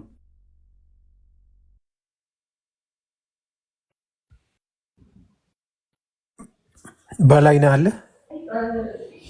ጥሩ አዩ አሁን መቀጠል ትችላለህ። ሌላ ቀን የምንገናኝ አልመሰለኝም በውይይታችን። ኤኒዌይስ ከወያኔ አንጻር እያወራው እያለ ነው ኢንተራፕት ያደረግከኝ። አብዛኞቹ የአማራ ጥያቄዎች ቅድም ሳነሰው እንደነበረው 90-80% ምናልባት ወደ 100% የሚጠጉት ወያኔ ላይ የሚያርፉ ናቸው። ስለዚህ ከወያኔ ጋር አብረን እንስራ፣ ታክቲካልም ሆነ ስትራቴጂካል አጋር እንሁን ስንል በምን አግባብ አጋር መሆን እንደምንችል ጀስቲፋይብል አይመስለኝም። ጀስቲፋይ ማድረግ የምችል አይመስለኝም። ማነህ ደርብም ምናልባት ዝም ብሎ የጠላት ወዳጅ ነው በሚለው ወይም ደግሞ ብልጽግና ላይ ጥላቻ ስላለው ወይም ሊኖረው ይችላል ተብሎ ስለሚታመን ፐርሰናሊ ወያኔ ብልጽግናን ጠልቶታል አለለም። እኔ የማይበት የራሴ ፐርስፔክቲቭ አለኝ። በዛ ምክንያት ሊያግዘን ይችላል የሚል አይነት የቅልነት ትንተና ይመስለኛል እንጂ ወያኔ ዋና ጥያቄዎቻችን ወያኔን የሚያርፉ ናቸው። ባለፈው ያልኩት ልድገመውና ስልጣን ከያዝኩ በኋላ በዘር ማጥፋት እከሳለሁ፣ ፍርድ ቤት አቆማለሁ እንደምንለው እያወቀ ወያኔ አጋራችን ሊሆን አይችልም አንለስ ይሄንን ጥያቄ ድሮፕ አድርገንልሃል ካላልነው በስተቀር። ያ ደግሞ በአማራ ጥያቄ ኮምፕሮማይዝ ማድረግ ነው የሚሆነው። ቅድም አጥንት እየተለቀመ ስል ባይዞ አንደርማይን ለማድረግ ሞክራል። ደርብ ትክክል አይደለም። ቤተሰቦቻቸው በጅምላ የተቀበሩባቸው ቤተሰቦች ነው ያሉት። ለማድረግ አልሞከርኩም። ያኔውንና የአሁኑን እንዴት ያቻ ግምት ስንሰራ እኩል እናደርገዋለን። አሁን እየገደለን ያለ አይደለ? ቆይ አሁን እመጣበታለሁ። አሁን ሌላ ርሳለሁ እመጣበታለሁ። ቆይ የጠላት ደረጃ እናውጣ ነው ያልኩት እንጂ የተከፈለውን መስዋዕትነት እኔ ላረክስ አልፈለኩም። ኦኬ ጥሩ። እንደዛ ከሆነ መታረም ስላለበት ነው። በዛ ልክ ናቸው ሰዎች ቤተሰቦቻችን የሀገራችን ህዝብ የሆነውና እንታየው ፈልጋለሁ። ከዚህ አሁን መጨረሻ ላይ ከጦርነቱ አንጻር ያነሳኸው ከኤርትራም ሆነ ከወያኔ በአንድ በኩል የኤርትራን ተሳትፎ በሌላ በኩል የብልጽግናን ትሪገር ማድረግ ታየ ደንዳን ምክንያት አድርጋ ያነሳውን በተመለከተ የመጀመሪያው ኤርትራ ለኛ ብላ ነው የገባች የሚል አይነት ስሌት ብቻ መግባት የለብንም። ኤርትራ ለራሷም ደህንነት ስለሆነ ነው ወያኔ አብራ የተዋጋችው። ሚሳኤል ስለተኮሰባት ነው አብራ የተዋጋችው። እኛን ለመታደግ ምናምን እንደመጣች ብቻ ተደርጎ የሚደረገው ናሬቲቭም ትክክል አይደለም። አግዛናለች፣ ክሬዲት መሰጠት አለበት። ነገር ግን ከኛ ሁሉ በከፋ ሁኔታ ወያኔ ለኤርትራ ስጋት ነው የነበረው። ይታወቃል። የዘላለም ጠላት ሆነው ስለኖሩ በዛ መታየት አለበት። ከዛ ባለፈ ግን ወያኔን ጦርነት አብይ ስለጀመረው ምናምን የሚለው መነሻ አድርገህ የታየ ደንዳን በምሳሌነት ያመጣኸው እኔ እሱንም አልቀበልም ፐርሰናሊ። አንደኛ ታየ ደንዳን ለምስክርነት የሚበቃ ሰው አይደለም። እንዴት የሰላም ሚኒስተር ላብራራ እኮ ነው። ለምን ለምስክርነት አይበቃም? ኖ አሁን ምን ላብራራ ነው። ቆይ ከኦሮሞዎች በላይ ሆነህ ነው ዲፌንድ እያደረክ ያለው። እውነት ለመናገር ራሳቸው እየመሰከሩ ነው አይደል? በራሳቸው ላይ አብይ አህመድ የሰሜን ጦርነት ያስጀመረው ሆን ብሎ ነው ብሎ ተናገረ አይደል እንዴ? ምስጢረኛ የነበረው ለምን ተደግመዋል? በላይ ኦሬዲ ሰምቻለሁ። አትድገሙ። ህዝባችንን ማዳን ነው ያለብን ወይንስ ዳውት ማስነሳት ነው ያለብን? ይህንን አንተ አሁን የአብይ ስርዓት የተተቸበት አግባብ አለ፣ አብይ የተወቀሰበት ሁኔታ አለ። ያንን እኮ ነው አንተ አንድ ቀን አብይን ብቻ ፕሮግራም አድርገን የብልጽግናን ብቻ ፕሮግራም አድርገን ብንወያይ እርግጠኛ ሆኜ ልንገርህ ከኔ ሩብ እንኳን አንተ ብልጽግናን አትተቸው። ሩብ አሁን ትልቁ ፈተና ያለብን በሌላ ርዕስ ላይ ሲመጣ ህገወጥ የሆነ በሌላ ርዕስ ላይ ሲመጣ እባክህ እባክህ ታሪክ ስለፈጠረ ምንድነው ያልከው? አንተ እኮ ያልከው ታየ ደንደዓ ለምስክርነት አይበቃም ነው እኮ ያልከው። እሺ ላብራራ አልኩህ እኮ።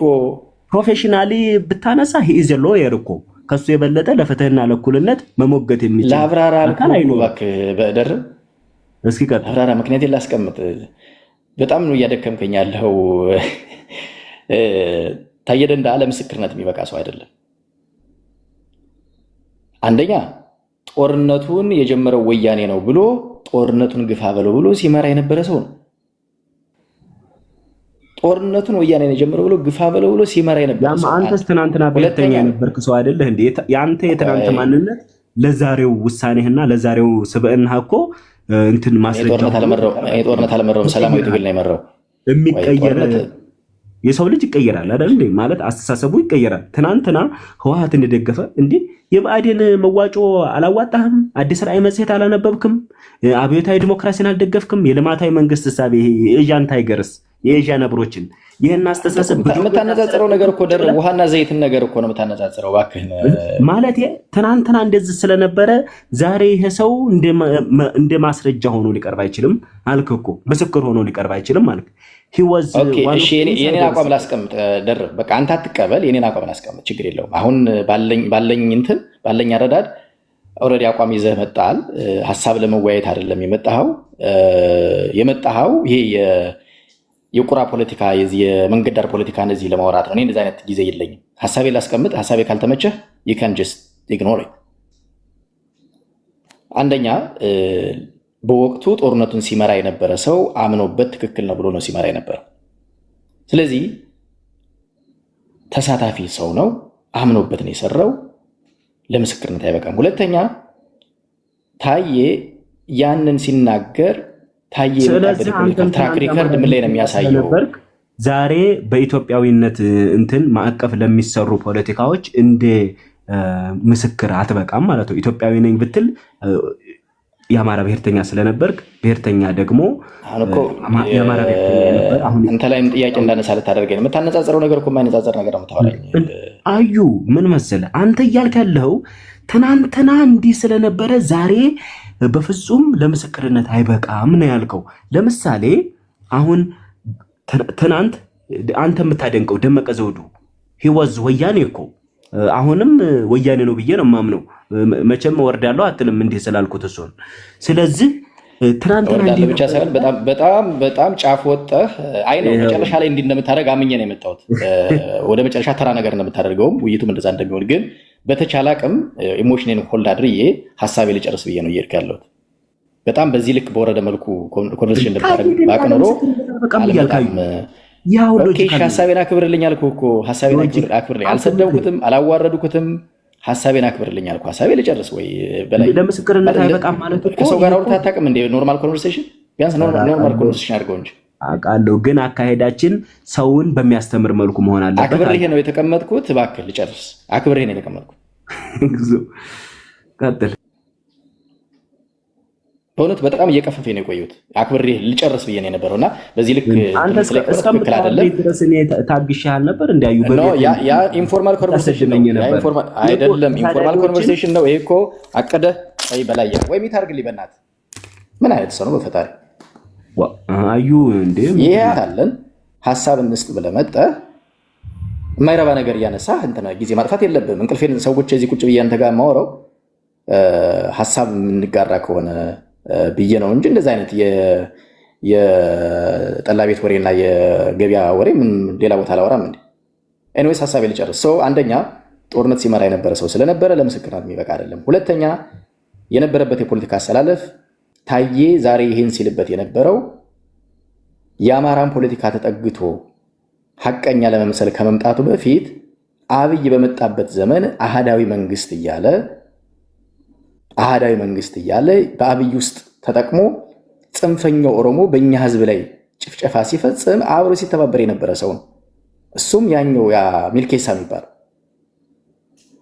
እና አብይና መሰሎቻቸው አሜሪካ በሄዱበት ጊዜ አዲስ አበባ ስብሰባ ጠርተው አዲስ አበባ የኦሮሚያ ናት ብለው መግለጫ ያወጡ ሰዎች ናቸው። ዛሬ ሲሰራው ስርዓቱን ተጠቅሞ ሲሰራው የኖረው ግፍ እኛ ስለዛ ምን አገባን? ሲታወቅበትና ሚታርግ በእናትህ በላይ ነው። በእናትህ ሚታድርግ በቃ አለመቀበል ትችላለህ። የራሴን ሀሳብ እየሰጠሁ ያለሁት ስለሱ አላወራንም። ታዬ ደንደአ ፕሊስ ይጨርስ። በላይ ስለፈጠረ ብናት ውይይት አታውቅም እንዴ?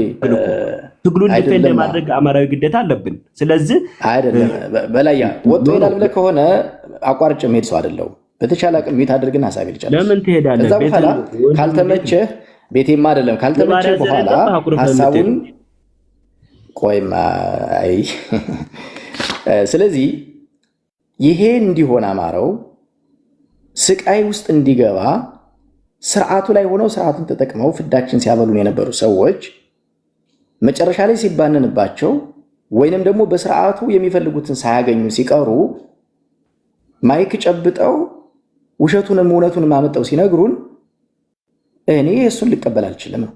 በአደባባይ ያየናቸው ሮኬት ሲተኩስ መከላከያ ላይ ግፍ ሲፈጽም ያየነው ወያኔ ነው።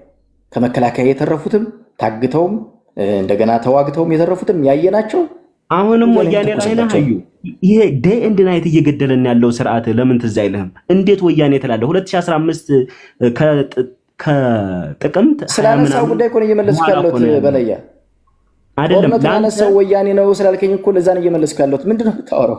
ግን አይደለም በተደጋጋሚ ወያኔን አኪውስ ታደርጋለህ አንተ።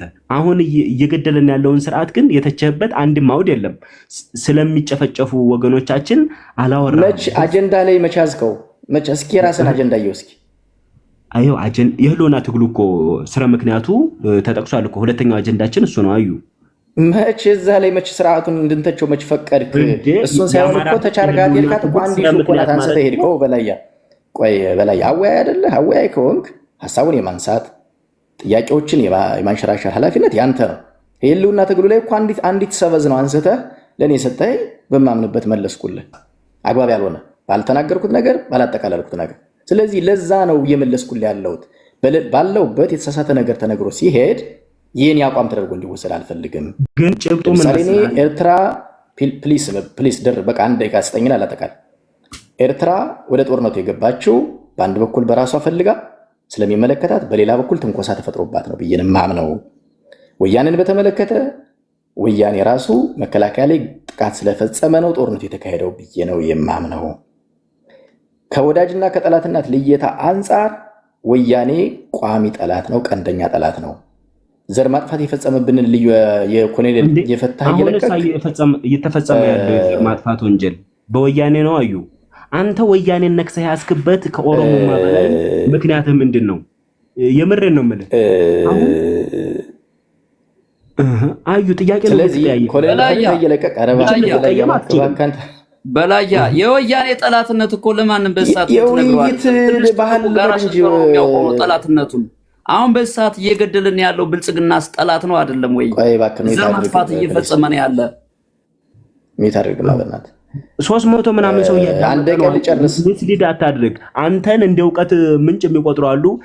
እኔም ሐሳብ አለው መስሏቸው እኔንም ይሰማሉ። ስለዚህ አያሌው አንተ ለመረጃ ካለ ቅርበት ሙያህም ጋዜጠኛ ስለሆነ በዛ ላይ በአማራ ብሔርተኝነት ቀዳሚ ከምንላቸው ወንድሞች አንዱ ስለሆንክ አንተን እንደ ፍሬም ኦፍ ሪፈረንስ የሚጠቀሙ ወንድምህቶች ስላሉ ኢንክሉዲንግ ሚ የምትናገራቸው ነገሮች በእውነትና በእውቀት በአመክንዮ የተደገፉ መሆን አለባቸው። ከወያኔ ይልቅ እሱ እንዴት መሰለ የሚገለጸው በላያ እንዴት መሰለ የሚገለጸው እኔ ሐሳብ አነሳለሁ፣ አንተ ትጠይቀኛለህ፣ ሐሳብ አነሳለሁ፣ ሐሳብ ስተት ነው ብለህ ትሞግተኛለህ፣ መልሳለሁ። ከዛ በኋላ ካልተግባባን በልዩነት ነው የምታልፈው እንጂ እየተጨቃጨቅን እንደ ጠላ ቤት እንትን ሙግት ነው። ትክክል ስለማይሆን አይደለም። የሙግት አይደለም ይሄ ሙግት አይደለም። ሙግትማ ቢሆን ሌላ ነው የሚሆነው። አይደለም ሙግትማ ቢሆን ይሄ አይደለም የሚሆነው። ወንድም አለ ሙግት እንደሱ አይደለም። ኤኒዌይስ ከጠላትነት አንጻር የአማራ ቀንደኛ ጠላት ወዳጅ ሊሆን አይችልም ብዬ ነው ቅድም ያነሳሁት። ከዛ አንጻር እንድታይልኝ እፈልጋለሁ። ኮምፕሮማይዝ ሳታደርግ ነው አብረ መስራት የምትችለው ነው። ሃቪንግ ሳይድ ዚስ ብልጽግናን በተመለከተ ኧረ ስለፈጠረ በእናት ደርብ በእግዚአብሔር ልለምን ልጨርስበት። እቺ በእግዚአብሔር ስላልክ ትቻለሁ። ሞሼ ድል ሰጣለሁ አያለው እንደጨረሰ ታገስ። ብልጽግናን በተመለከተ ብልጽግናን የወያኔ ልጅ ነው ብዬ ነው የማምነው። የወያኔ ልጅ ነው ብዬ ነው የማምነው። ስለዚህ ከአባት ጋር ሆነ ልጅን አትዋጋም። ከአባት ጋር ሆነ ልጅን አትዋጋም። አባትየውን በሌላ በኩል ትዋጋለህ፣ ልጅየውን በሌላ በኩል ትዋጋለህ። አንተና መሰሎቻችሁ እየደገፋችሁት ያላችሁት ከአባት ጋር ሆነን ልጅን ወግተን መጨረሻ ላይ አባቱን ተጠያቂ እናደርገዋለን የሚል አካሄድ ነው ላለው። አመሰግናለሁ ለነበረን ቆይታ። ሰላም ደሩ፣ ሰላም አምሹ። ሞሻ አሁን መቀጠል ትችላለህ። ደጅ አስጠናችሁን ረጅም ሰዓት። በጣም ይቅርታ ችግር የለም። አንተን ያክል ሰው በጣም እውነት ለመናገር በጣም ይቅርታ። ኖ ቀጥል ነበረ። ያው ሰማሁት 99.9%ን አልስማማም ካወራችሁት በውይይታችሁ መካከል ካደረጋችሁት ከአንተም አንድ ሁለት ሀሳብ እንደገና እያለውም ከሰጣቸው ሀሳቦች መካከል የተወሰኑትን እንትን ልበል። ምክንያቱም ከዛ አንጻር ሀሳብ ልስጥ። ለምሳሌ ካልተሳሳትኩ ከአጠቃላይ የጠቅላይ ግዛት ወይ ደግሞ አውራጃዊነት በማስመልከት ያነሳ ሁለት ጥያቄ ላይ ሲመልስ አንድ የተናገራት ነገር አለ። አንተም በኋላ ላይ የተስማማኸው ወይ ደግሞ የተስማማኸው ሳይሆን ቃሉን በራሱ በተለምዶ ብሔርተኛ ነኝ የሚለው ሌላውም አማራ አሁን ላይ እንደ ኖርማል አድርጎት የሚወስደው አንድ ነገር አለ። የአማራ ክልልን ወያኔ የሰራው ክልል ሲል አያሌው በተደጋጋሚ ሰምቻለሁ። ወያኔ የአማራን ክልል አልሰራውም። ብዙ ሰዎች ራሳቸውንም የአማራ ብሔርተኛ አድርገው የሚቆጥሩ የክልል ብሔርተኛ የሚሆኑ ይህን ነገር ግን ሲያምኑት አያለሁ። ምክንያቱም የአማራ ክልል ወይ ደግሞ አሁን ያለው የኢትዮጵያ የክልላዊ ስርዓት የተዘረጋው 1983 የመንግስት ለውጥ መሆኑን ተከትሎ ቢሆንም ቅሉ ወያኔ በራ የገባበት ምክንያትም አማራው የሚዳከምበትን ሂሳብ ሰርቶ ስለሆነ ስልጣን ሲይዝ ህዳጣን ስለሆነ በኢትዮጵያ የፖለቲካ ቁመና ልክ ያለው የህዝብ ቁጥር ሌላም ካፒታል ሊያወዳደረው ስለማይችል ለ85 ብሔር ብሔረሰቦች ወይ ደግሞ ከአማራ ውጭ ላሉት 85 ብሔር ብሔረሰቦች ሊሰጣቸው የሚችል ነገር ጎትቶ ማምጣት ነበረበት። ያ ምንድነው? የብሔር ፖለቲካ። እኔ አማራው ላለፉት ስርዓቶች ጨቋኝ ነበር፣ ይበድላችሁ ነበረ፣ እኔ ደግሞ ነፃ ማወጣችሁ ነኝ፣ ይኸው ነፃ ወጣችሁ። ስለዚህ ይህን ስላደረግኩላችሁ በኢትዮጵያ የፖለቲካ ገበያ ላይ ለሚቀጥሉት በርካታ ዓመታት መኖር አለብኝ የሚል ፖለቲካ ሸጠላቸው። ይሄ ምን ማለት ነው? በሌላ አነጋገር ይሄ አሁን የምናወራው የብሔር ፖለቲካ እግሩን ተከለ አገር ቤት ማለት ነው ኢትዮጵያ ውስጥ። ያ ማለት ደግሞ በሌላ ንግግር ምንድን ነው? ሰዎች ከሀገራዊ ነገር ላይ ተነጠሉና በብሔር ማንነታቸው ላይ መስራት ጀመሩ ማለት ነው። ወያኔ አማራውን ለመጉዳትና በኢትዮጵያ የፖለቲካ ገበያ ላይ ለመቆየት ለ85 ብሔር ብሔረሰቦች የሸጠው የብሔር ፖለቲካ አማራው አማራ በመሆኑና የብሔር ፖለቲካ በመለቀቁ ኢትዮጵያ ገበያ ላይ 1983 እርስ በርሱ ተሳስቧል። ልድገመው ይህን ንግግር። ሸዋ የሚባል አካባቢ የሚኖር አማራ፣ ወሎ አካባቢ የሚኖር አማራ፣ ጎንደር የሚኖር ጎጃም የሚኖር አማራ 1983 ላይ የብሔር ፖለቲካ ኢትዮጵያ ውስጥ ፊሽካ ሲነፋ ባይ ዲፎልት እርስ በርሱ መሳሳቡ የሚጠበቅ ነው። ምክንያቱም የተፈቀደው የመጫወቻ ሜዳ የብሔር ፖለቲካ ነው። ወያኔ ስጦታ ሊሰጥ የሚችለው ለብሔር ብሔረሰቦች የብሔር ፖለቲካ ነው። አማራው ይሄን ከመሆን ውጭ አማራጭ አልነበረውም። ወያኔም ይሄ እንዲሆን በግዴታ ከማድረግ ውጭ አማራጭ የለው። ስለዚህ ይሄ ወያኔን የሰራው ክልሉን እንትና ነው ሻቢያ ነው ምናምን የሚባለው ነገር ልክ አይደለም። የተፈጠረበት በራሱ በዛን ወቅት የመጣንበት መንገድ አማራው ተፈጥሯዊ የሆነ ማንነቱን እርስ በርሱ እንዲሳሳብና እንዲፈላለግ አድርጎት አንድ ላይ ተሳስቦ ተቀምጧል። ዲዩቲንክ ወያኔ የአማራ ጠላት መሆኑን እያወቀ ከዓመታት በኋላ አደጋ እንደሚሆንበት አማራው እያወቀ የክልል አደረጃጀትን ወይ ደግሞ አማራውን ይፈጥራል ብላችሁ ታስባላችሁ? ይህን ልጠይቃችሁ። ወያኔ ፈጠረ የምትሉትን ክልል ወያኔ በኢትዮጵያ ፖለቲካ ላይ በብሔር ፖለቲካ ጥርሱን ነቅሎበት ያን ክልል ሲያበጀው እናንተ በምትናገሩት ያን ክልል ሲያበጀው ከዓመታት በኋላ እርስ በርሱ ጎጃም፣ ጎንደር፣ ሸዋ ምናምን ወሎ ከክልሉ እንዲህ አይነት የተባበረ አማራ እንደሚፈረጥምና በመሰረታዊነት ደግሞ ጥላቻውን ሊወጣ የሚችልበት ወያኔ ላይ መሆኑን የሁኔታ ትንተና ሳይሰራ ይመስላችኋል? አይደለም። እንደዛ እስከሆነ ለምን ክልል ይፈቅድለታል? ኖ የብሔር ፖለቲካን ኢትዮጵያ ውስጥ አስገብቷል። አማራ ያን እጁን ጠምዝዞ ያን ተጠቅሞታል። ውጪ ማድረግ አይችልም። ለምሳሌ የአማራ ክልልን በወያኔ ሰራሽነት የሚከሱ አካላት የኦሮሚያ ክልልን በወያኔ ሰራሽነት አይከሱትም። ከ1983 በፊት እኮ ቦረና፣ ሲዳማ ምናምን ሆኖ አንድ ክልል ነበር፣ አንድ ጠቅላይ ግዛት ነበር። አርሲ ለብቻው ነበር፣ ምናምን ለብቻው ነበር። ይሄን ወያኔ ሰራው አይልም። የትግራይን ክልል እንኳን ወያኔ ሰራው አይልም። የትግራይ ክልል የተሰራው በወያኔ ነው፣ ወልቃይትና ራያን ጭምር፣ ሌሎችንም እነ ሶማሌን ጭምር። ሶማሌ አሁን የምታዩት አይነት ሀረርጌ የሚባል ክልል ነበረ፣ ሶማሌ የሚባል ክልል አልነበረም። ለምን ደፍራችሁ ሶማሌን ወያኔ ሰራው አትሉ? ስለዚህ ይሄ በዚህ ነገር መያዝ አለበት። ሁለተኛ ቅድም አሁን የምትከራከሩበት መጨረሻ ላይ የርዕስ ላይ እዛ ላይ ተነስቼ አንዳንድ ሀሳብ ልስጥ።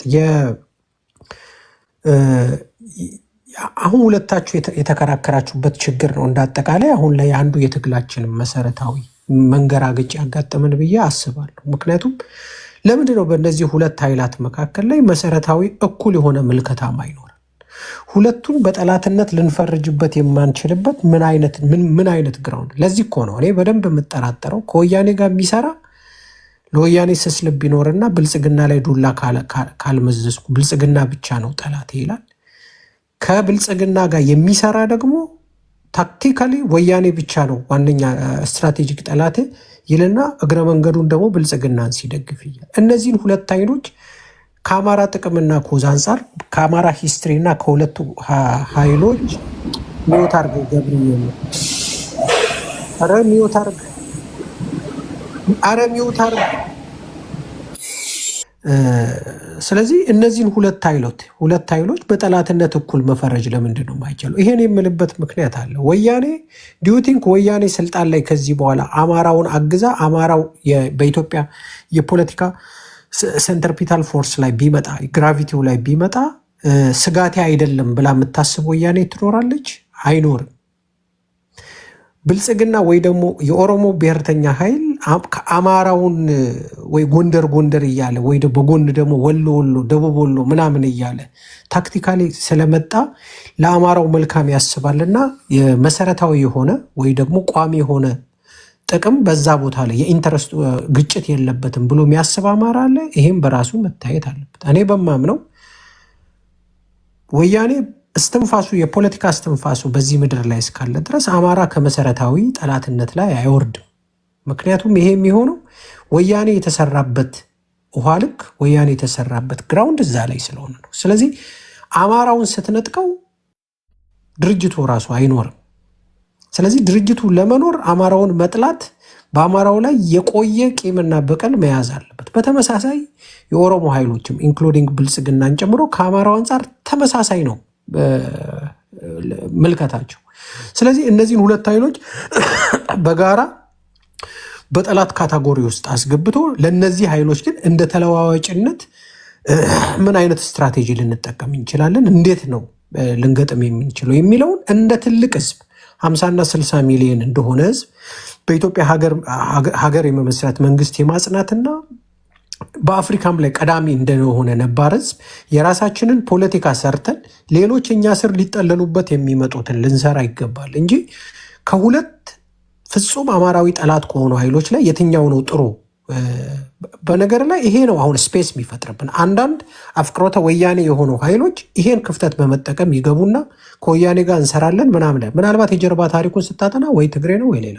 በተመሳሳይ ከብልጽግና ጋር ብንሰራ ወያኔ ምናምን የሚልህም አካል ይሄን ክፍተት የሚጠቀመው እኛ በመካከላችን ላይ በምንፈጥረው የጠላት መደበላለቅ ሂደት ነው። ብአዴን ኢንጀነራል ቅድም ስታወሩ ከነበረበት ነገር አንጻር አንዱ በተለይ ደግሞ ከልዩ ኃይል መፍረስ ጋር ተያይዞ ብአዴን ወይ ደግሞ አለበት ምናምን የተባለው እኔ በጣም ስቅ ያለው በሱ። ምክንያቱም ብአዴንን በዚህ ልክ ዝሆን አድርጎ ለመሳል መሞከር ወይ ደግሞ ጥቅሙን ይቅርታ ወንድሞሽ፣ ይቅርታ ስላቋረጥኩህ። ወንድም ደርብ ማን ነው? ምን እዚህ ጋር የህወሓቶችን ሰዎች ነው እንደ ሞዴሬተር የሰጣቸው የሚያስወርዱ? እባክህ ሞዴሬተር አስተካክል። ሳሚዬ ይቅርታ እንሳባል። እኛ ነው እኮ ቤቱን ያሞቅ ነው እኛ ነን። አባረር ያለው ስንገባ የሚያስወርድ ማን ነው? አንተን ያስወረደህን አካል አባረር ያለው ከሞዴሬተር አባረው በሙሉ አብዮታዊ እርምጃ ተወስዶበታል። ሞሸ ይቅርታ ወንድም አለም ቀጥል። ሶሪ። መልካም። እሺ። እና ቅድም ልዩ ኃይሉ ፈረሰበት የተባለው በተለይ ብአዴን አፈረሰው የተባለው በጣም የኮረኮሩኝ ያክል ስቅ ያለው። ምክንያቱም ይሄን ልብ ኖር እኛ እንግዲህ ብአዴንን ስንገመግም ወይ ደግሞ ስንተነትን ወይ ደግሞ የብአዴንን ፍጥረት ስናይ አቅም የሌለው ግን ሌሎች አማራውን እንዲያጠቁ አቅም የሚሆን ስርዓቶች በመጡ በሄዱ ቁጥር ለሌሎች አቅም በመሆን አማራውን የሚያጠቁ ከዚህ ውጭ የአማራው ላይ ምንም አይነት ኢንትረስት ሊያስጠብቅለት የማይችል መናኛ ድርጅት መሆኑን ነው የምናውቀው። ስለዚህ አጀንዳ ቀርጾ ለነ አብይ ወይ ደግሞ ለኦሮሞ ብልጽግናዎች ልዩ ኃይሉን ባፈርሰው እንደዚህ አይነት አልታዘዝም አለኝ ምናምን የሚባል አይነት ውሃ ወለድ ወሬ ፍጹም የማይሆንና እንትን ነው። ብአዴን በህይወት ለመሰንበት ሁለት አይነት ተለዋዋጭ ታክቲክ ይጠቀማል ኦል ዘ ታይም። ይሄን በደንብ ይዩት። የመጀመሪያው በጋራ ጠላቶቹን መምታት ሲፈልግ እና በአማራ ህዝብ ጥቅምና ደህንነት ላይ መደራደር ምናምን ሲፈልግ ከኢህአዴግ ወይ ደግሞ ከትህነግ በወሰደው የዲሞክራሲያዊ ማዕከላዊነት ያለ ልዩነት ወጥ ሆኖ ይነሳል። የጎንደር ብአዴን የለም፣ የጎጃም ብአዴን የለም፣ የወሎ ምናምን የሸዋ የምትለው የለም። ወጥ የሆነና ልዩነት የለውም። ምክንያቱም የጋራ ጠላቱን መምታት በሚፈልግበት ጊዜ ማለት ነው። ሁለተኛው ደግሞ ከፍተኛ የሁሉና ጥያቄ ውጥረት ውስጥ ሲገባ ፕላን ቢ አለው። ሲጨናነቅ እንደ አሜባ ራሱን ይከፍልና የጎጥ ብአዴን ሆኖ ይወጣል። አንደኛው የጎጥ አጀንዳ ይሸጣል፣ ሌላኛው ይገዛል በዛኛው ዳ ብአዴንን ሁል ጊዜ እንደምለው ይሄን ሁለት ታክቲኮች ብትወስዱበት ከውሃ የወጣ አሳ ነው። ምክንያቱም ሞሮለስ ኮሌክቲቭ ሊደርሺፕ የሚጠቀም ከሞላ ጎደል ለምሳሌ አንድ የጎንደር ብአዴን አንገቱ ላይ ገመድ ይገባታል እንጂ የጎጃም ብአዴኖች ዶሚኔት አድርገውታል ብአዴንም ብሎ ለቆ አይወጣም። አንድ የጎጃም ብአዴን በተመሳሳይ የጎንደር ብአዴኖች ዶሚኔት አድርገውታል ብሎ ለቆ አይወጣም፣ ወይ ደግሞ አሰላለፍ አይቀየርም። እዛው ባለበት ቦታ በጽናት ለጋራ ጥቅም ይታገላል። ለጋራ ጥቅም እየታገለ የሆኑ ነገሮችን ለማግኘት ደግሞ በርስ አሁን በተናገርኩት በሁለተኛ ታክቲክ ይሄዳል። ስለዚህ ልዩ ኃይሉ የፈረሰበትም አንዱ ነገር በመሰረታዊነት የፕሪቶሪያ ስምምነት ከተካሄደ በኋላ አማራ በዛኛው ጦርነት በትግራዩ ጦርነት አለልክ ታጥቋል። አለልክ ብሔርተኝነቱ ተስፋፍቷል። አለልክ ፓወር አዳብሯል። ይሄ ፓወር ደግሞ በደንብ ስሙኝ፣ ይሄ ፓወር የመጣበት ደግሞ ራስን በራስ የማስታጠቅ በአንድም ሆነ በሌላ መንገድ ልዩ ኃይልን ጨምሮ ሌሎች ኢመደበኛ የሆኑ አደረጃጆትን ጨምሮ ተፈቅዶ ስለነበር። በነገራችን ላይ ልዩ ኃይሉ ሙላት እዚህ ጋር አለ። ከዛሬ አንድ ወር አካባቢ በፊት ከሆነ ሰው ጋር በጋራ እያወራን ነበርና ያ ሰው ልዩ ኃይሉ የታጠቀበትን መንገድ ያስታውስ ነበር ስለነበረ ልዩ ኃይሉ በሚታጠቅበት መንገድ ላይ ሲያስታጥቅ ከነበረም ሰው ስለነበረ እና በወቅቱ ልዩ ኃይሉ በጣም በሚታጠቅበት ጊዜ ከትግራይ ከሰኔ 15 በፊት በነበረበት ክላሽ እንኳን በአግባቡ ያለው ልዩ ኃይል አልነበረም የነበረ ሰው። ምንድን ነበር ሲደረግ የነበረው? ከፋኖችና ከአንዳንድ ቦታ ከገበሬዎች ራሱ በውሰት መሳሪያ ይመጣ ነበር። ከገበሬዎች ጭምር በውሰት መሳሪያ መጥቶ አንዳንድ የአማራዊ ትግሎች የተካሄዱ ክልሉ ላይ የተፈጠሩ አማራዊ ትግሎች ይሄ አጣያ አካባቢ ሌላም ቦታ የነበሩ ትግሎች በዚህ መንገድ የተፈቱ ናቸው። ስለዚህ ይሄ ከትግራይ ጦርነት መፈጠር በኋላ ተለውጧል። አማራ ፓወር አገኘ፣ ልዩ ኃይሉ አቅም አገኘ፣ መሳሪያ ታጠቀ። ከልዩ ኃይሉ ውጭ ደግሞ በልዩ ኃይሉ ደረጃ የታጠቀ ፋኖ ተፈጠረ፣ ወይ ደግሞ የአማራ ወጣት ተፈጠረ። ይሄ እንደ ብልጽግና ግምገማ ወያኔን ከመታና ካዳከመ በኋላ በፕሪቶሪያ ስምምነት ከተስማሙ በኋላ ሌላኛው ኃይል ሊያሰጋ የሚችለው ነገ ላይ በወልቃየት ጉዳይ ላይ ለሚቆመረው ቁማር ሊያሰጋ የሚችለው የአማራው ኃይል ነው። የወልቃየት ጉዳይ ቁማር አይደለም። መጠባበቂያ ሚውት አርግ እባክህ ወንድም፣ ሚውት አርግ ወይ አውርዱት።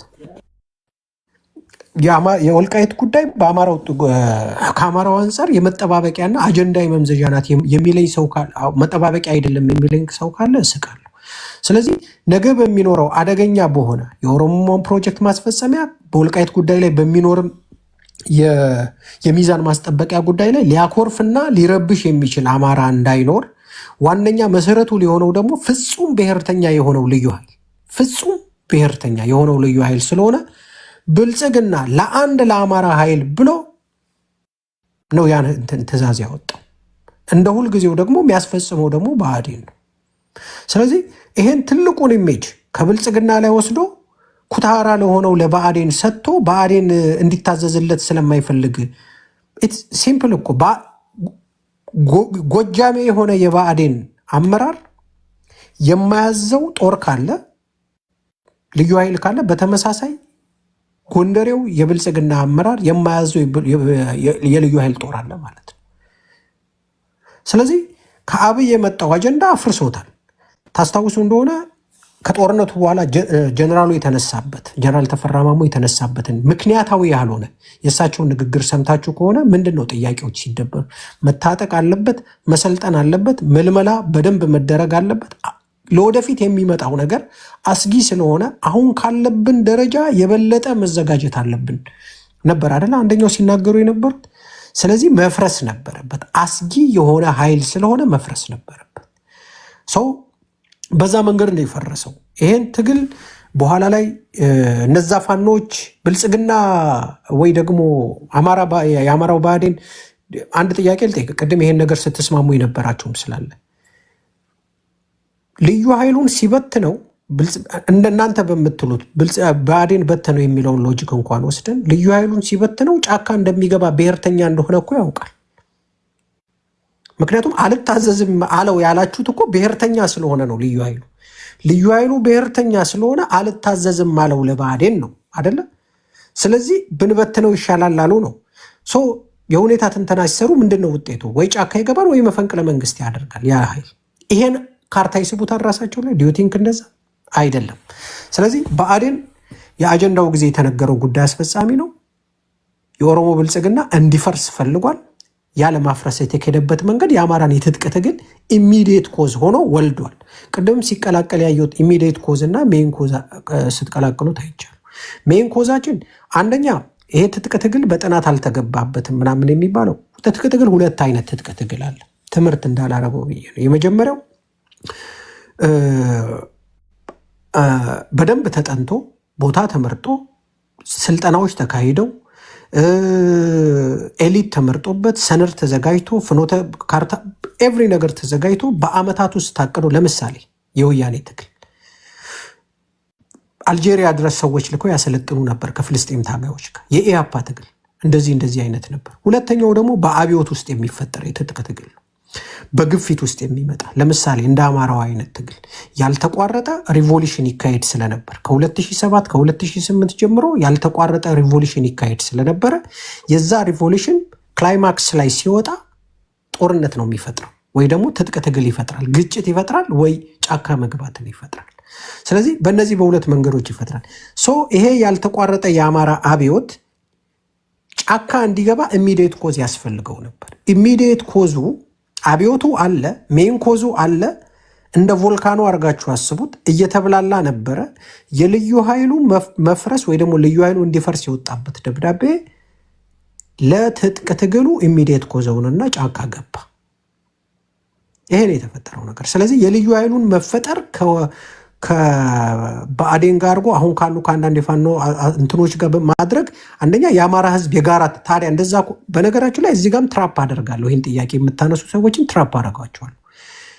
ጎጃም ላይ በግልጽ አያለው ይህን ስላነሳ ነው። ጎጃም ላይ ያለ የሆነ ኢንተረስት ያለው ልዩ ኃይሉ እንዲፈርስ አድርጓል ካልክ ጎንደር ላይ ወይ ወሎ ሸዋ ያሉ ፋኖች በዛ ትግል ተገፍተው ወደዚህ ውስጥ ከገቡ ወይ ደግሞ በዛ ሴራ ተገፍተው ወደዚህ ውስጥ ከገቡ በአንተ ተጠየቅ መሰረት አማራዊ ጥያቄዎቻችን ለካ የጋራ ናቸው ወደ ማለት ሳይወስድብም ለምን ከዛ አንግልስ አላየው? ጎንደር ያለ ፋኖ ጎንደር ያለ ወጣት በዚህ ራሱ በማይመለከተው የሆኑ ሰዎች ባነሱት ኢንተረስት ተገፍተው ወደዛ ውስጥ ከገባ ሸዋ ያለ አንኮበር ያለ ሳይንት ያለ ደሴ ወይ ሌላ ወልዲያ ያለ ወጣት ተገፍቶ በዚህ ውስጥ ከገባ አማራዊ ጥያቄዎቻችን የጋራ አይደሉም ወይ የሚለውን ሳይወስድም ወይ ወደዛ ሳይወስድም ወይ እኔ ሎጂካሊ ይሄን ለጥያቄ ያክል ያነሳውልህ ግን አይደለም። ጥያቄው የጋራ ነው። ልዩ ኃይሉ የፈረሰበት መንገድ አማራን የማዳከም አንዱ የፕሮጀክቱ አካል ነው። ስለዚህ አማራ እንዲዳከም ተብሎ ልዩ ኃይሉ ፈርሷል። በዛ ሂደት ውስጥ ልዩ ኃይሉ ወደ ፋኖነት ቀየረ ነው። ሌላ ወጣቶቻችንን ደግሞ ልዩ ኃይል አድርገን ፋኖ አድርገናቸዋል። ከዛ በኋላ የተፈጠረው ትጥቅ ትግሉ ከተፈጠረ በኋላ መዘበራረቆች ምናምን ሌላ የራሳቸው ትንታኔ ሊሰጣቸው ይችላሉ። ኢንተረስት ከመጣ አሁን ሊመጣ ይችላል። መሀል ላይ የእንትን ኢንተረስት ያለ እንትን ኢንተረስት የብልጽግና የወያኔ ኢንተረስት ያለ ይሄ ሊመጣ ይችላል። መነሻው ግን ክሊር የሆነ አማራዊ ጥያቄዎች ናቸው በዛ ውስጥ የመጡ። ረጅም ሰዓት ወሰድኩ። አንድ ሀሳብ ልስጥና ላጠቃል። ከኃይል አሰለ ከጠላት ልየታ አንጻር ደጋግማችሁ ስታወሩት የሆነ ነገር አሁንም አስረግጬ የምናገር አማራን የሚያክል ግዙፍ ህዝብ በኢትዮጵያ የመንግስት ቅየራ ላይ አማራ ያልተሳተፈበት ወይ ደግሞ በአንድም ሆነ በተዘዋዋሪ አማራ ያልገባበት ትርክት የለም። ወይ ደግሞ አማራ ያልተሳተፈበት የመንግስት ቅየራ አልነበርም። ከዘውዲቱ ጀምሮ የተደረገውን ከተፈሪ ጀምሮ የመጣበትን አይታችሁ ከዛን በኋላ በደርግ በኩልም በተወሰነ ደረጃ ከዛም ወያኔ የመጣበትን ምናምን አድርጋችሁ ስታዩ 2008 ዓመፅንም ተከትሎ አብይ የመጣበትንም ስታዩ አማራ ተሳትፎበታል በአንድም ሆነ በተዘዋዋሪ መንገድ በቀጥተኛም ወይ ቀጥተኛ ባልሆነ መንገድ። ስለዚህ ኢትዮጵያ ውስጥ ስርዓት እንዲቀየር የአማራ ይሁንታ የአማራ ቅባት መድፋት አስፈላጊ ነው። ይሄን ሊቨሬጅ መጠቀም አለበት። እስከዛሬ አማራው ሌሎች ስልጣን ሲቀይሩ ሌሎች ቦታ ሲቀይሩ አጽዳቂ ቅባት ቀቢ ነው የሆነው። አማራውን የሚያክል ትልቅ ህዝብ በርካታ ኤሊት ያለው ሀብት ያለው ከክልል ውጭ ሞርዛን 20 ሚሊዮን ህዝብ ያደረገ ያ 20 ሚሊዮን ህዝብ ሀብት ያፈራ እውቀት ያፈራ ክልሉ ላይ ያለው በተመሳሳይ የሆነን ህዝብ ትንሽ አርጋችሁት ወስዳችሁ ከወለጋ ካድሬና ከባሌ ካድሬ እኩል የአብይ ፖለቲካ ስልጣን አስጠባቂ እንዲሆን አትፈልጉ። በተመሳሳይም ደግሞ ይሄን ትልቅ ህዝብ የኢትዮጵያን ፖለቲካ አጣፈንታ ለበርካታ ዘመን በመዳፉ ላይ ሲጽፍ የኖረን ህዝብ አውርዳችሁ እንደ አድዋ ትግሬ የወያኔ አለቅላቂ እንዲሆን አትስሩ። አማራ ራሱን ችሎ መቆም የሚችል ዣንጥላ የሆነ ህዝብ ነው። ጥላ ሆነው ሊከለሉለት ከስሩ መጠየቅ ያለባቸው ህዳጣን የሆኑ ትንንሾች የሆኑ በሀገር ምስረታም በሀገር ማቅናትም ሂደት ኢሬሌቫንት የሆነ አቅም የነበረ ኢሬሌቫንት ነው እያልኩ ያሉት ያላቸው ኃይሎች እንጂ አማራውን የሚያክል ኃይል ግን የፖለቲካ ሚዛን አስጠባቂ እንዲሆን የሚሰራ የጎንዮሽ ፖለቲካ መቆም አለበት። ሁለት መሰረታዊ ጠላቶች አሉ። ወያኔ ድሉን አገኝተው ወደ ፌዴራል መንግስት ብትመጣ ባትመጣ የሚቀጥሉት ጋር ተገንጥላ ሀገር ባትሆን የአማራ ጠላት ናት። 44 ነጥብ። ቋሚ ወዳጅ ቋሚ ጠላት ምናምን የለም ይባል። ይሄ ላጠናክርልህ ሞሼ ብጨርስ ነው። አንድ 1 ሚኒት ወስጄ እወጣለሁ። ቋሚ ጠላት ቋሚ ወዳጅ የሚባል የለም። ይሄ ንግግር በደምሳሳው ልክ ነው። ልክም ያልሆነበት የራሱ ደግሞ አለ። ለምሳሌ በካሽሚር ጉዳይ በጃሙ በምናምን ጉዳይ ፓኪስታንና ህንድ ብዙ ጊዜ ንግግሮች አድርገዋል፣ ብዙ ጊዜ ከሽፈዋል። ዘላለማዊ ጠላት ናቸው ያ መሬት እዛ ላይ እስካለ ድረስ። በተመሳሳይ ሰሜን ኮሪያና ደቡብ ኮሪያን የማስታረቅ ወይ ደግሞ ከጦርነት ነፃ የማድረግ ነገር ይሞከራል። ግን ሁለቱ ሀገሮች በጠላትነት የመቆየታቸው ነገር ነው፣ ዘላቂነት ነው። በተመሳሳይ ሌሎች ዓለም ለምሳሌ አርሜኒያ የምንላት ሀገር 1 ሚሊዮን አርመኖች ከብዙ ዓመታት በፊት ተገለውባቸዋል በቱርኮች። ይሄን እያልኩ ያለሁት በመካከለኛው ታሪክ ዘመን ነው። በኦቶማን ተርኪሾች ጊዜ በኦቶማን ተርኪቾች ጊዜ 1 ሚሊዮን አርመኖች ሞተው ነበር። ከዛ በኋላ በርካታ 100 ዓመታት አልፈዋል። ሁለቱ ህዝቦች የስልጣኔ ልዩነት ላይ ናቸው፣ የምናምን ልዩነት ላይ፣ የሃይማኖት ልዩነት ላይ ናቸው። የሚያነካካቸው ነገር አሁን በመርህ ደረጃ የለም። ግን አሁንም ጠላት ህዝቦች ናቸው። ትላንትና ያለቀባቸው የ1 ሚሊዮን ህዝብ የገዳይ ተገዳይ ትርክት ስቲል ጠላት አድርጓቸው ቆሟል። ስለዚህ አንዳንዴ ከወያኔ ጋር የሚኖረን ነገር በተመሳሳይ በዚህ አንጻር መቃኘት አለበት። ከብልጽግና ከኦሮሞ ኃይሎች ጋር ከአማራው ዘንድ ያላቸው ኢንተረስት ከወያኔ የተለየ አይደለም። አንዳንዴ ይብሳል። ምክንያቱም በድንበር በጂኦግራፊ ብዙ እንዋሰናቸዋለን። ከወያኔ ውድቀት ተምረዋል። አማራ ወያኔን የጣለበትን ቀመር በደንብ አድርገው ስላወቁ ሞር ዳንጀረስ ሆነው ነው አሁን የቀረቡ። ሞር ዳንጀረስ የውስጥ ክፍፍላችን ላይ እንዴት እንደሚሰሩ ያውቃሉ። ስስ ብልቶቻችንን ያውቃሉ። ብአዴን ከነሱ ውጪ እንዳይሆን እንዴት ማድረግ እንዳለባቸው ያውቃሉ። ስለዚህ ሞር ከወያኔ ስህተት ተምረው ጠንክሮ የመጡብን ጠላቶች ናቸው። ስለዚህ እነዚህን ጠላቶች በእኩል ሚዛን ላይ አስቀምጦ ለነዚህ ለሁለት ኃይሎች የተለያየ ወይ ተመሳሳይ የመጋጠሚያ ስትራቴጂ መንደፍ፣ አማራን እንደ አማራ እንደ ህዝብ ማቆም ነው የሚቻለው እንጂ የጥገኛና የፓራሳይት ፖለቲካ በመስራት ኩሽናና እንትን ውስጥ መግባት አያስፈልግም ለማለት ነው። ታንኪዩ። በሌ እኔ ልቀጥል።